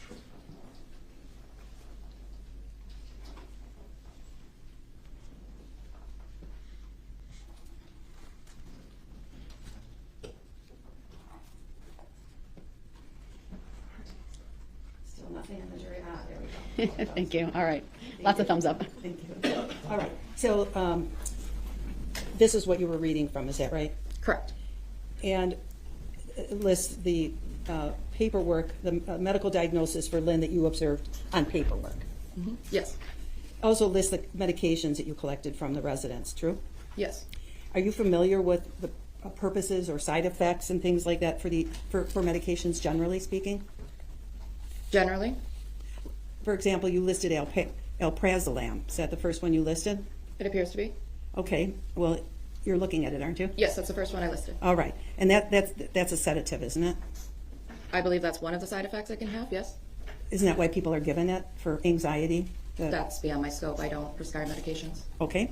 And would you agree that this particular medication can cause somebody as a side effect to become paranoid or to have suicidal ideations? I don't know how she can answer that. She just talked about her lack of knowledge. I'll sustain it as to lack of foundation and qualifications. So that's what I was asking you before, so I'm going to be clear. If I ask you questions about these medications, will you know? Will you know what they're for? That's beyond my scope. So you don't know what any of these are? I might know what some of them are typically used for, but I could not testify as to why she was prescribed them or someone else might be. You don't know whether any of them are dangerous or not dangerous? Sorry about that. I went a little bit faster to get through just that little pause there. Just so that you could see what's happening, right? And now we're going back to normal speed. I'm so used to listening at a fast speed. I'm like, there we go. Okay, it's back to normal speed. Here we go. You don't have information? Define dangerous or not dangerous. Dangerous, something that somebody could, for example, take too many of an overdose, die. There's a lot of medications that can be prescribed and over-the-counter that can happen with. Well, I wasn't talking about over-the-counter medications. I'm talking about Lynn Hernan's confidential medications. Are you able to testify to any, whether if taken too many of, can cause somebody to die from an overdose? No, I think that's better. Hold on. Cause for speculation. No, the question was asked, do you know? And so she may answer. Go ahead. No, I think that's beyond my scope. It's for a doctor to determine whether or not something's an intoxication. Okay. Now, when you were at the scene, well, I'm going to continue to go through some things in your report. You arrived at the scene at 18:10 hours. Yes. That's 6:10, right? PM, correct. 6:10 p.m. Attorney Kukler, do you still need the document up, or are you done with publishing what you needed to the jury? For the moment, I'm done. Thank you. It could come down. As you noticed, I like to bring the documents down and continue with the testimony if they're not needed, and I've done that for both sides, so go ahead.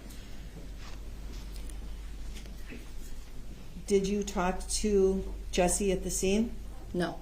So all the information that you put in your report about what Jessy said, did that come from someone else? Correct. If it's, it depends on the heading that's underneath there. So we do interview anybody that's there, including law enforcement. So they would have provided me with what she may have told them at scene to give a background, but then the information under non-confidential history, which outlines my conversation with Jessy, occurred via telephone after I arrived back to the office. So my question for you is, in your report, when you put history of events,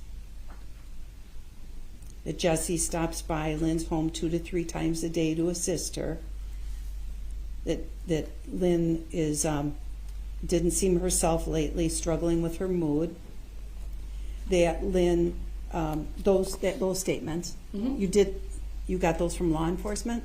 Correct. History of events is my interview with law enforcement.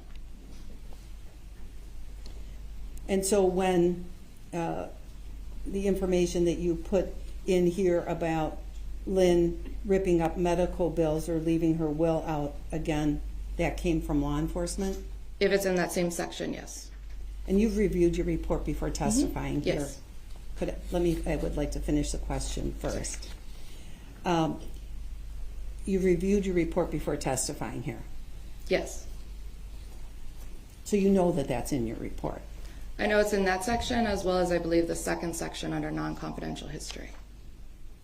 And part of your history of events is that Lynn has a history of abusing prescription medication. I can't recall. I can't say I memorized my report. Okay, that's all right. Judge, we'd like to show it to the witness. Perfect. Presume reviewing your report will refresh your recollection? Yes, please. All right, go ahead. I'm just going to show it to you, not to the jury. If you would review what's on your screen, history of events, read it to yourself and let me know once you've read that paragraph.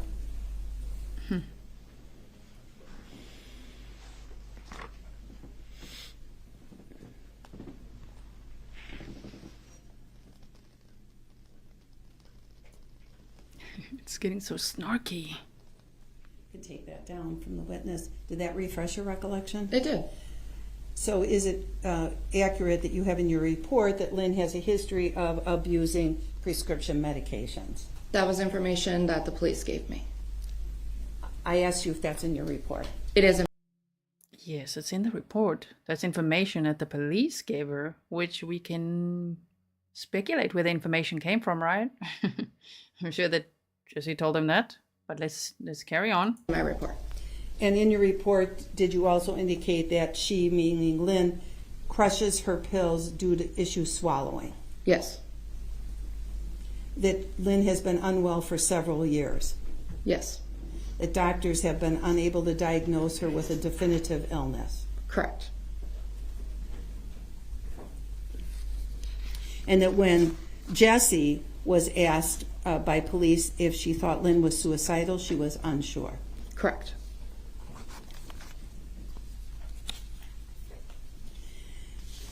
You indicated in your report that it was a tidy, clean condo that Lynn lived in. Yes. How many bedrooms in that condo? I believe there was one bedroom. How many bathrooms? I believe there was one bathroom. But will she know how many garbage cans? It's pop quiz time again, but the layout of that apartment. And you said, I think, that you went in the bedroom because that's where you found the prescription in Lynn's purse. Correct. Or some prescriptions. Mm-hmm. Yes. How many were in her purse? I don't recall. Do you know which ones specifically you found in her purse? I do not. Is there any way we can look at the medication log and determine which were in her purse and which were somewhere else? It may say in the log where I found them specifically, but that would be the only indication. Okay. And the observations you made at the scene were that there were 3 tables to Lynn's left cluttered with multiple prescription medications. Yes. And I'm going to bring up, I'd like to show the photographs to the witness that have already been admitted into evidence.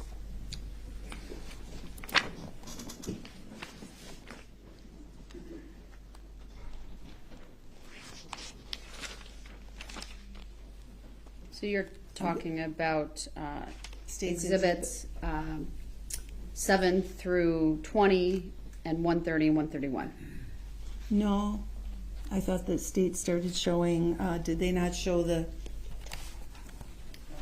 scene photos? Yes, those are exhibits 7 through 20 and 130 and 131.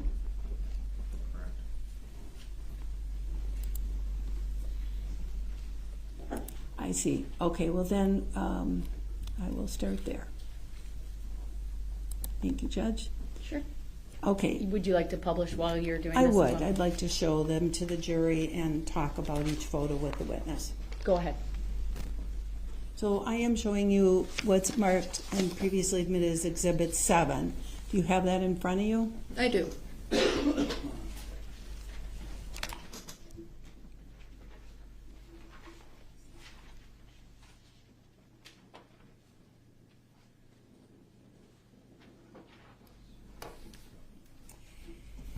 And that's how you saw Lynn when you arrived at the scene, is that right? Correct. And and you said that you take a look at things to observe the scene and make sure that there's no evidence that a person's been moved. And as you looked at Lynn, it didn't look like she had been moved. True? That's correct.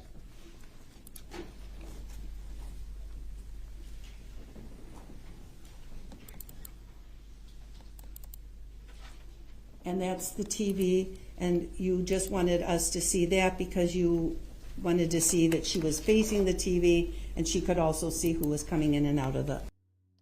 Look how neat everything is. Right?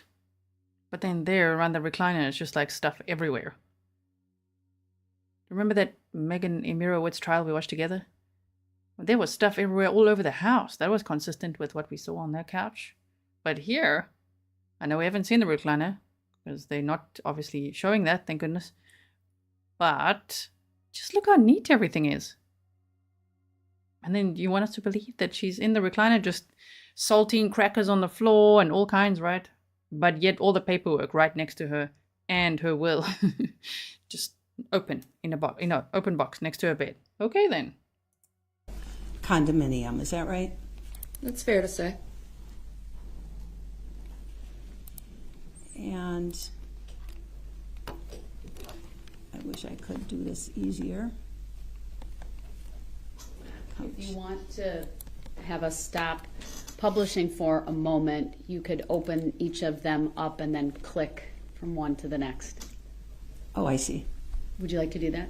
How do I do that? Open each one in, I think you're in Adobe, and then you click the tabs on top. Okay. Why we'll don't do we that. we'll stop publishing for a moment. What do I do? Tech support. It's See how tech you're time. going back to the Yes, to the main the screen. file? Yes. You should be able to highlight using the control key each exhibit you want to open, and if it works, they'll all open Why we go separate faster tabs, but sometimes. All right. Adobe you have to time. simultaneously, not that way, hit control and then each one, but it can't do words at the moment. Yeah, there you go. Well, I won't be able to do that apparently, so we'll just keep doing it the way I'm doing it. No problem. Right, Pernille? Only security press in I'm one showing you what's corner. marked as Exhibit 10 now. All right, we'll republish. There you go. And it, do you see that? Yep, it's on my screen now. Okay, great. And there we can see some pills on the floor, is that right? Yes. Some that seem to have spilled out of bottles, right? Yes, perhaps. Or I can't testify to how they got there, but there are capsules and tablets on the floor. and we can see an open prescription bottle on the floor too, can't we? Yep, It's missing the lid. it is. And we see an ashtray with one finished cigarette and one ready to go, or maybe was just smoked for a minute. But even that is so weird to me. It's just like, okay, we're just gonna put one ready to go cigarette in that ashtray too. It really seemed like it's like a movie set, you know, the way it was staged, in my opinion. Here, so, yes. And there's lighters. There appears that Lynn smoked cigarettes. Yes. Did you take pictures of her cigarette or her packs of cigarettes? I don't believe I did.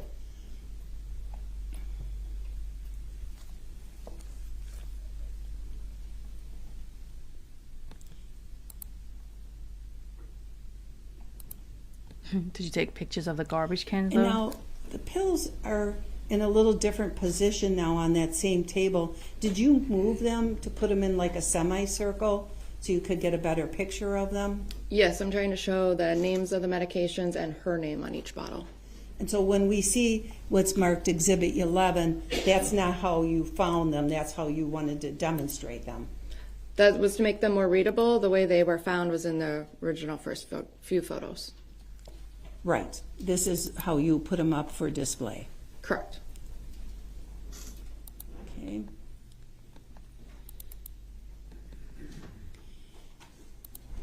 And this is another table to the right side of Lynn that you took a picture of because it shows more pill bottles. Correct. One that doesn't have a lid on it, true? That's true. And this is Exhibit 12. And that was 12. I'll confirm that for you. And Exhibit 13, is that just a close-up of the same thing? Yes. And you took a close-up for what reason on this picture? I think I'm just trying to see if I can get the names to be made out in the photograph. Maybe I thought the first one came out a little blurry. And when you looked at all the pill bottles here, all the pill bottles were in the name of Lynn Hernan, right? As I recall, yes. If you had seen pill bottles for someone else, you would have noted it. Yes. That would have been a big red flag, right? I would have noted that. All right. And let's try again. And Exhibit 14, this is a close-up of Lynn. She has a chain around her neck, right? Yes. And you later on took a closer look at that and determined those are her father's dog tags, right? Yes. From the military. Yeah.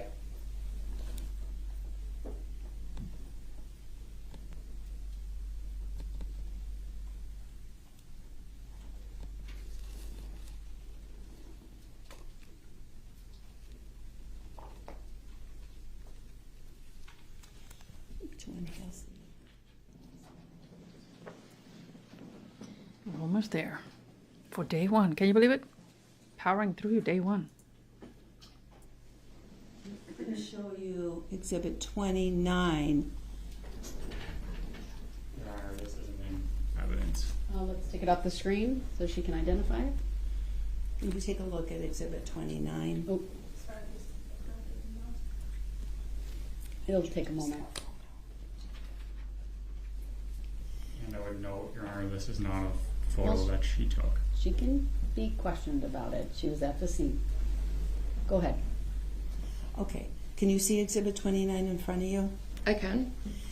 Is this, whether you took this photo or not, is this how you remember seeing Lynn in the scene on October 3rd, 2018? It is. Now, look at that table to Lynn's left.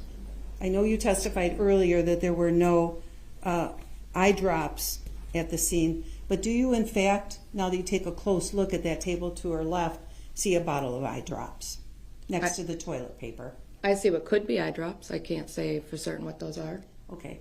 I move for admission of Exhibit 29 and ask to publish.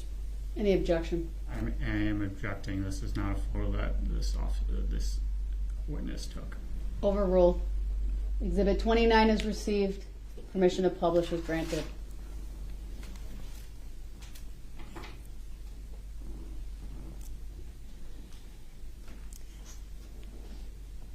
Can everybody see Exhibit 29 now? No? Okay.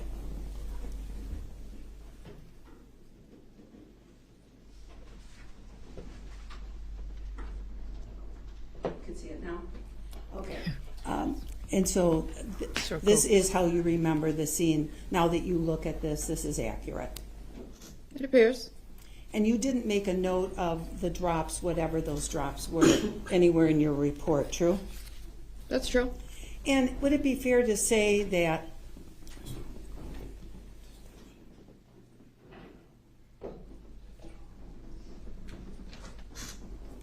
okay, The grin. thank you. You're welcome. Would it be fair to say that you were not thinking about eye drops when you were at this house on October 3rd, 2018? That's fair. And so if there were eye drops around the house, they probably wouldn't have caught your attention. If there was 1 or 2 bottles like anyone else's house, no, they would not have caught my attention. And in fact, this didn't catch your attention because until now you didn't really notice it. Correct. But those do look like eye drops, do they not? Could be nasal spray. I really can't say what that is. Okay. We can take that down, Judge, or Madam Clerk. Now, I didn't see any photographs of wastebaskets. Did you take any? Not that I recall.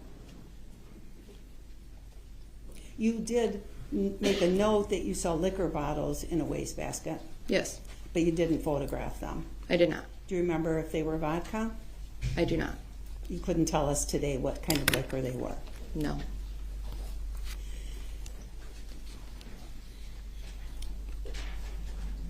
Which wastebasket, was it in the kitchen where you saw the liquor bottles? I believe it was the kitchen, yes. Do you have any knowledge as you sit here today of what else was in that wastebasket? Nothing that I recall. What about in the bathroom wastebasket? Nothing that caught my attention. In the wastebasket in the living room, do you have any recollection of what was in that? Nothing that caught my attention. Because again, really you were focused on medications, mostly. I was focused on everything in the scene, but unless something appeared out of place, I wouldn't have necessarily documented it.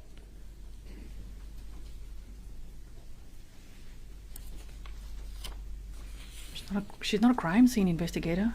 You know what I mean? You said that you, did you bring a medical bag with you to the scene?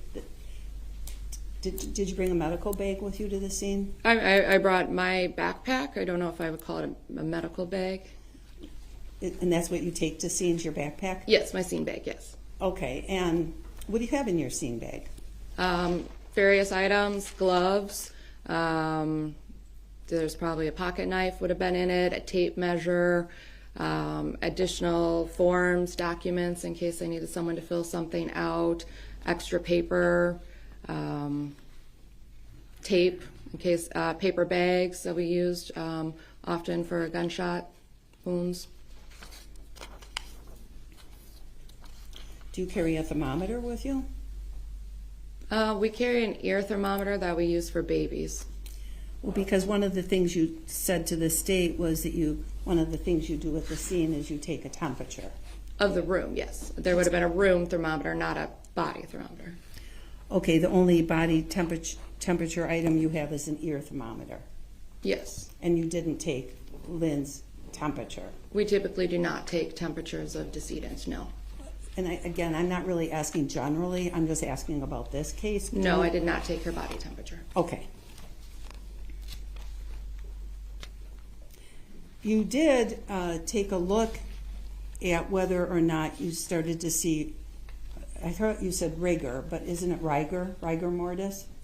There's debate on the pronunciation. Okay, so rigor mortis or rigor mortis, however you want to pronounce it, you took a look at that.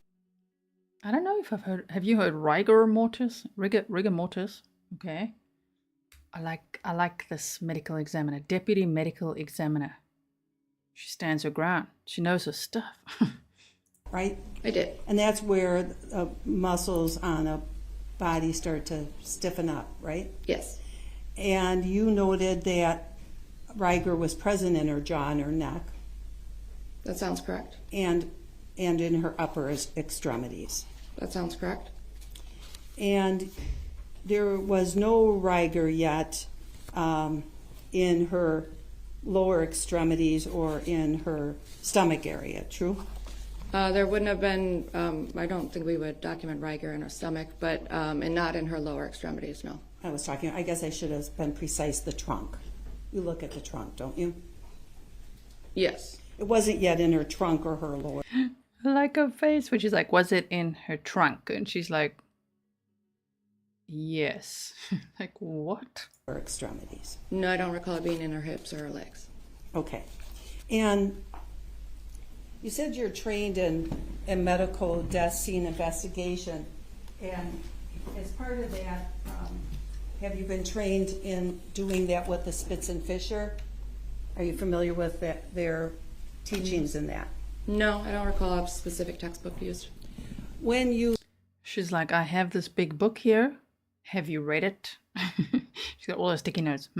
Familiar with this? She's like, nope, don't recall reading that. She's like, okay. Studied in your death scene investigation, in your training though, and in looking at Riker, you know, do you not, that starts to set in 1 to 2 hours after death. That's a good average. Now, you arrived at the house at 6:10. Yes.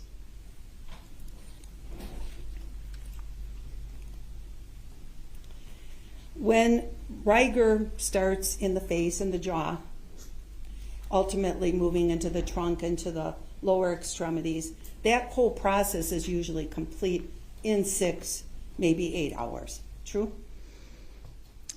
There's a pretty wide range when it comes to looking at rigor mortis. Everything from the temperature of the room, the clothing the decedent is wearing, what kind of material they're on, if they're covered with a blanket, all of those things have to be factored in.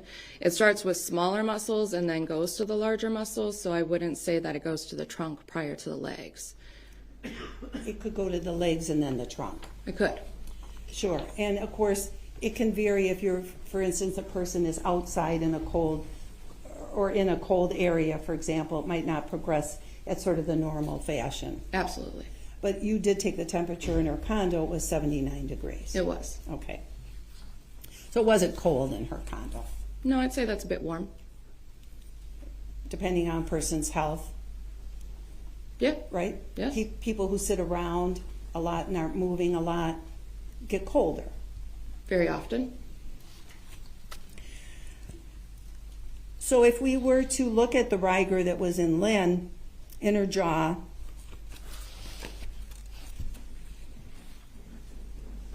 and her neck,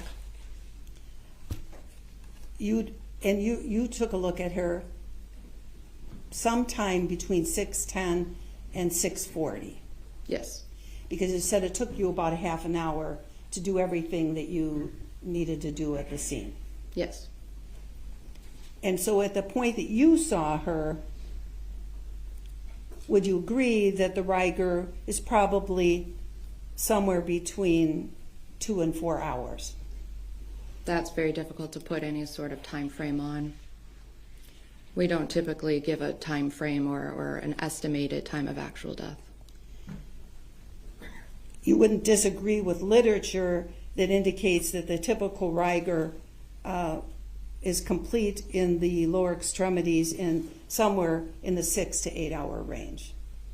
I imagine that's what the literature says. It was my job to observe the Riker, and how that was interpreted by the doctor is beyond my scope. Okay.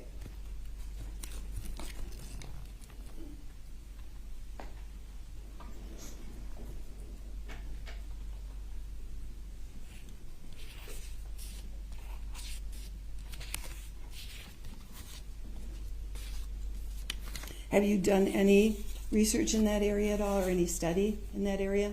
Not particular academic study, no.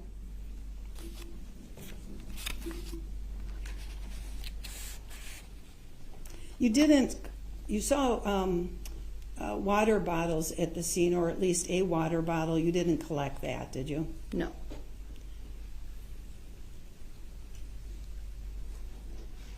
How many water bottles were at Lynn's home?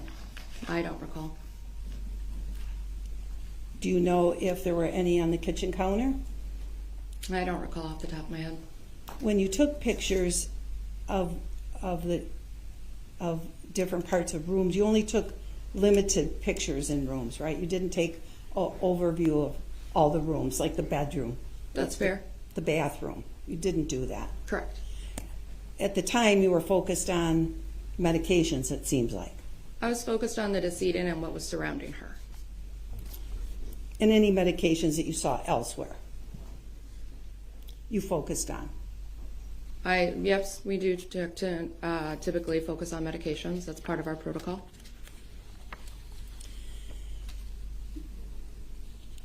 You said that Lynn was wearing no bottoms. Is that right? Correct.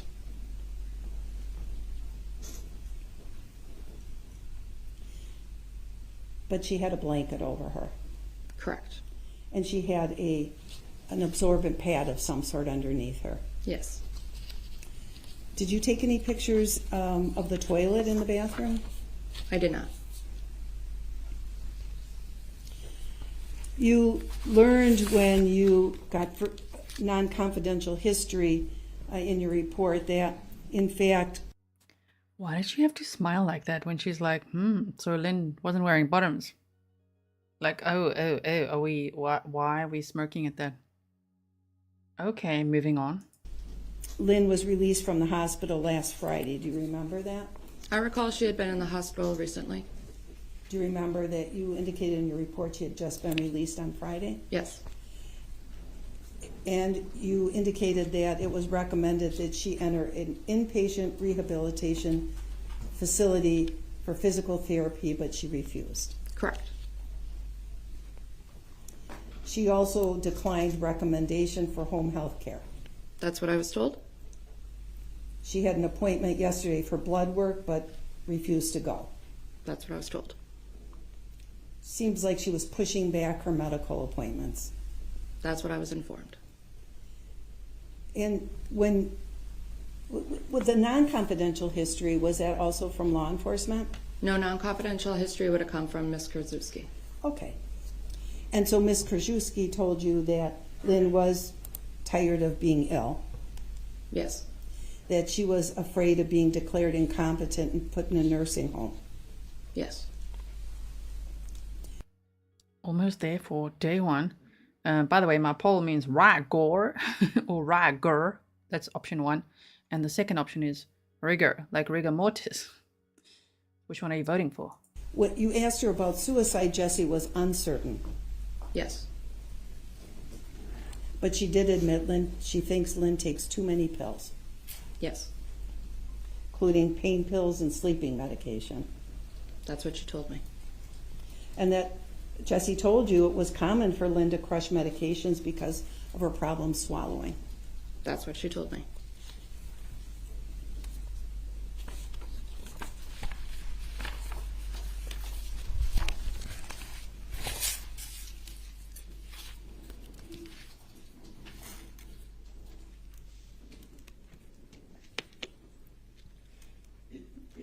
Even though you took medications out of Lynn's purse, you didn't take a photograph of the purse. I don't believe I did. I don't see it in the photographs. Correct, so I don't believe I did.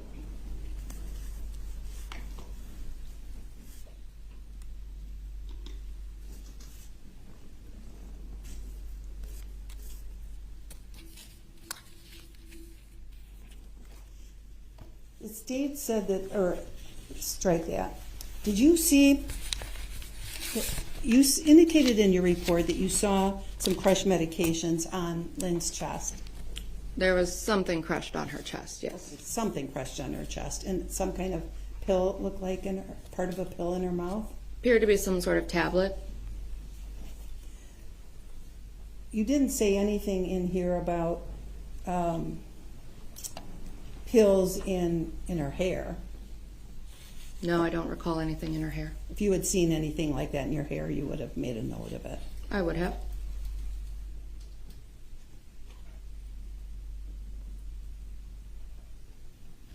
And again, you noted that she was wearing the dog tag which bore the name Robert Wallace Hernan.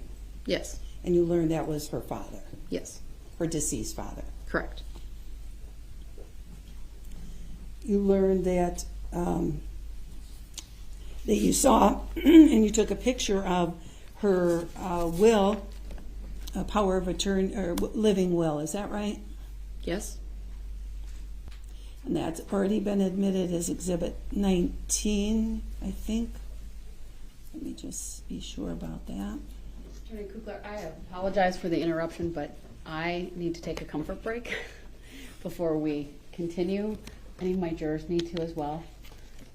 Don't worry, I chopped that out, but I like how the judge is like, we need a comfort break. Isn't that so great? Guys, we need a comfort break. Just smirking has gotten to me now. When this defense attorney, and I don't even care that I paused her like that, it's fine right now. When she's like, so she wasn't wearing bottoms? So you saw that she had a pillow in her mouth? Like what? What? Stop the smirking. It's so weird. It's so weird. We'll try to at least, yeah, they're shaking their heads. I'm going to take a pause and then before I bring them back out, we'll talk about how much time with this witness and I'll make a decision on if we're going to break. All right. All rise for the jury, please. I see on the floor. And did you see that? Do you see that magic? Just like this. And here we are. Break over. And that's the beauty of a one-day delay. That's what I love. I don't know if you do, but I sure do.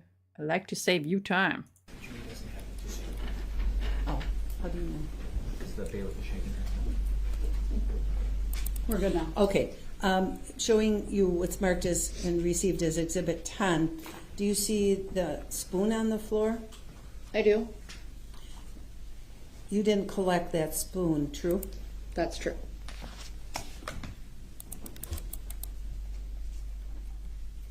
You didn't take the pee pad that she was sitting on, did you?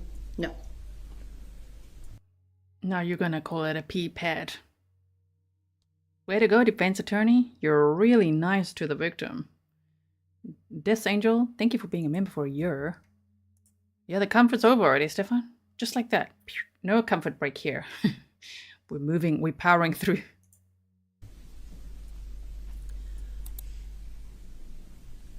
We saw previously the living will that you took a photograph of as Exhibit 17. Do you remember testifying to that earlier? Yes. I'll pause it here for a moment if you just want to look at it again a little bit. The spoon, there's all kinds of pills on the floor. Wet wipes, these are wet wipes. Cigarette ready to go. The pills, they said they lined up like this so that they could take pictures of it. Interesting, interesting. Okay, continuing on. And that is a power of living will naming Jessy Kurczewski as her power. Is that right? Yes. And then I want to show you, Sorry, Your what Honor, number was that? that was 17. Thank you. And then if you take it down, because I need to show her something that hasn't been admitted yet. I want to show you what we have marked as Exhibit 543.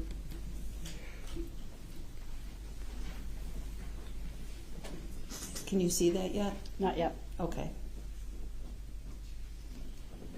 Do you see Exhibit 543 yet? No.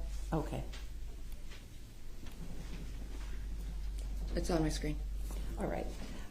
When you were talking about substance on a plate, is this what we were talking about?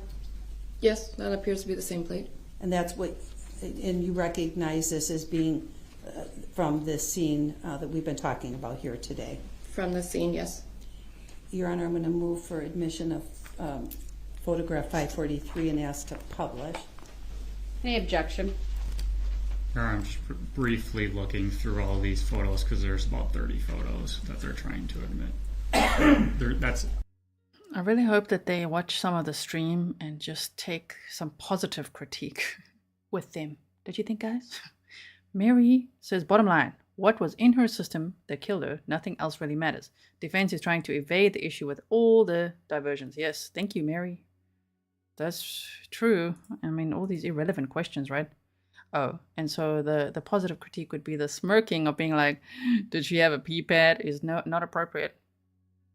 Talking like that also about the victim, not appropriate. I know they're defending their client, but still, man, come on. Doesn't come across well at all to the public, I would assume, right? We're all upset about that. I could see your comments. So imagine how the jury feels. I don't like it. And then the positive critique for that the state's attorney. Yes, would be to quit the vocal fry.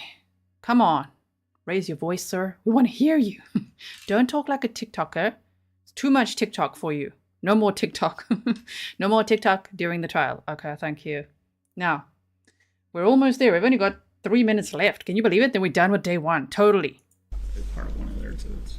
Is there any objection to the court receiving it? That's why I'm analyzing all 30 to make sure that there's no objection. Is this a single photo at this point? There's 30 photos as part of this exhibit. That was it. And they're trying to admit all of it. They're all scene photos that were taken at the scene, received from the state. All right. I didn't know that there are 30 photos within 543. So are you going to seek all of them at this time?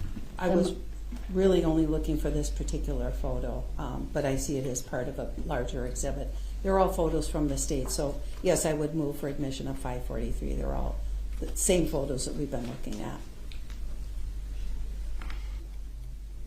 All right, we have it in the jury box We as do, well okay. as the monitor.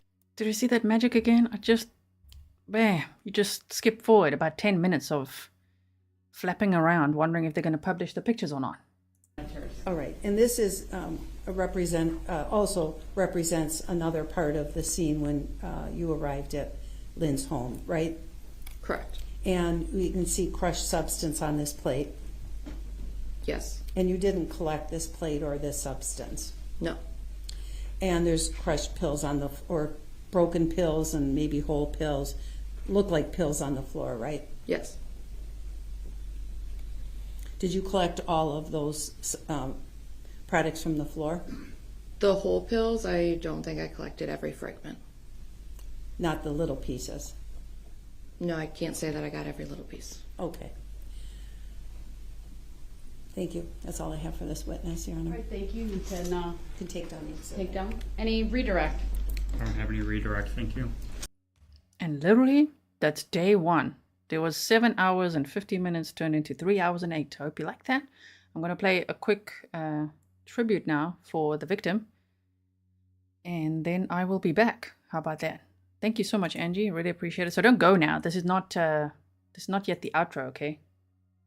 Don't go.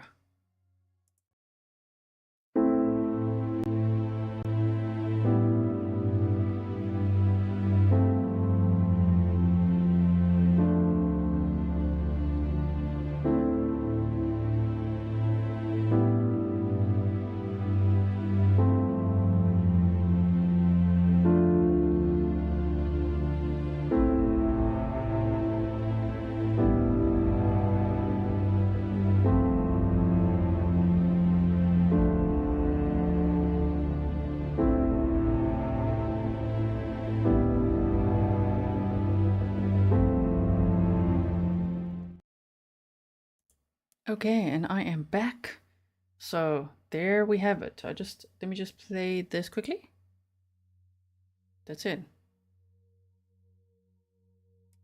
And that's it. Okay, so that was day one, everyone. Let me quickly just take this off. There we go. Okay. Poor Lynn. Really worried that she was poisoned for a long time, you know. Even since 2015. I wish there was a way to know if she was. Like, that deteriorating health and everything. I mean, maybe she had these other health problems, but it's a little bit hectic, huh? The timing of everything. Okay. It's Sam says, wow, G, you're a magician. Thank you for your hard work. Oh, thank you so much. Let me just move the chat box down a little bit. Yeah, and off we go. So I'll do that again for you for day 2 tomorrow. And yes, it takes many hours to do. So I hope you appreciate it. I sure enjoy doing it this way so that I can see all your comments. I can read the chat really nicely and keep up with everything because everything's already pre-prepared and organized. So yeah, I hope there's not too much to debrief on because it was pretty clear what happened today. Opening statements and the state's first witnesses. And tomorrow we'll be back with day 2. We're going to keep going. So meaning by Saturday, we'll already be caught up. And then we'll have to see how we do next week, okay? I'm just seeing if this works for all of us because I think it does. But let me know what you think in the comments below. And also, if you want to see our new family member, which would be Fury's sister. She's 10 months old. Oh man, go to Patreon. She's on there already. If you follow me on X, I think I may have put one picture on there of her as well. So check that out. Thank you so much, mods, for everything that you have done in this long-ish trial day. Okay, concise though, but longish. I'll see you all for day 2. Thank you to all the patrons or the members and for everyone who supported the channel, whether it's coffees or stickers or whatever it is. Thank you so much. I really appreciate it. You guys encourage me a lot. And then I'll see you tomorrow. What can you expect tomorrow? I do have, and I'm going to put those on Patreon now, the documents for her previous charges. That was interesting. She's committed fraud in the past. So I'm going to put those documents and the probable cause affidavit on Patreon right now. This stream should also actually lead you to tomorrow. So just hold on one second. I hope it does. Let me just quickly do it for you. Then you'll go to day 2. Let's just redirect you. So teleport. You can teleport to day 2. And if anyone's confused, I'm sure you won't be as we go along. Okay. Yeah, Fury's sister, says Black Widow. Yes. Okay, so thank you so much. I'll see you tomorrow then. Let's see if you get teleported. If not, don't worry. You'll see it on especially if you are subscribed, hit it again, say all. And then if you notice the stream, just say notify me. Okay. And then you'll be notified for the stream tomorrow. You should be. Okay. So I will see you then. Thank you so much. Bye.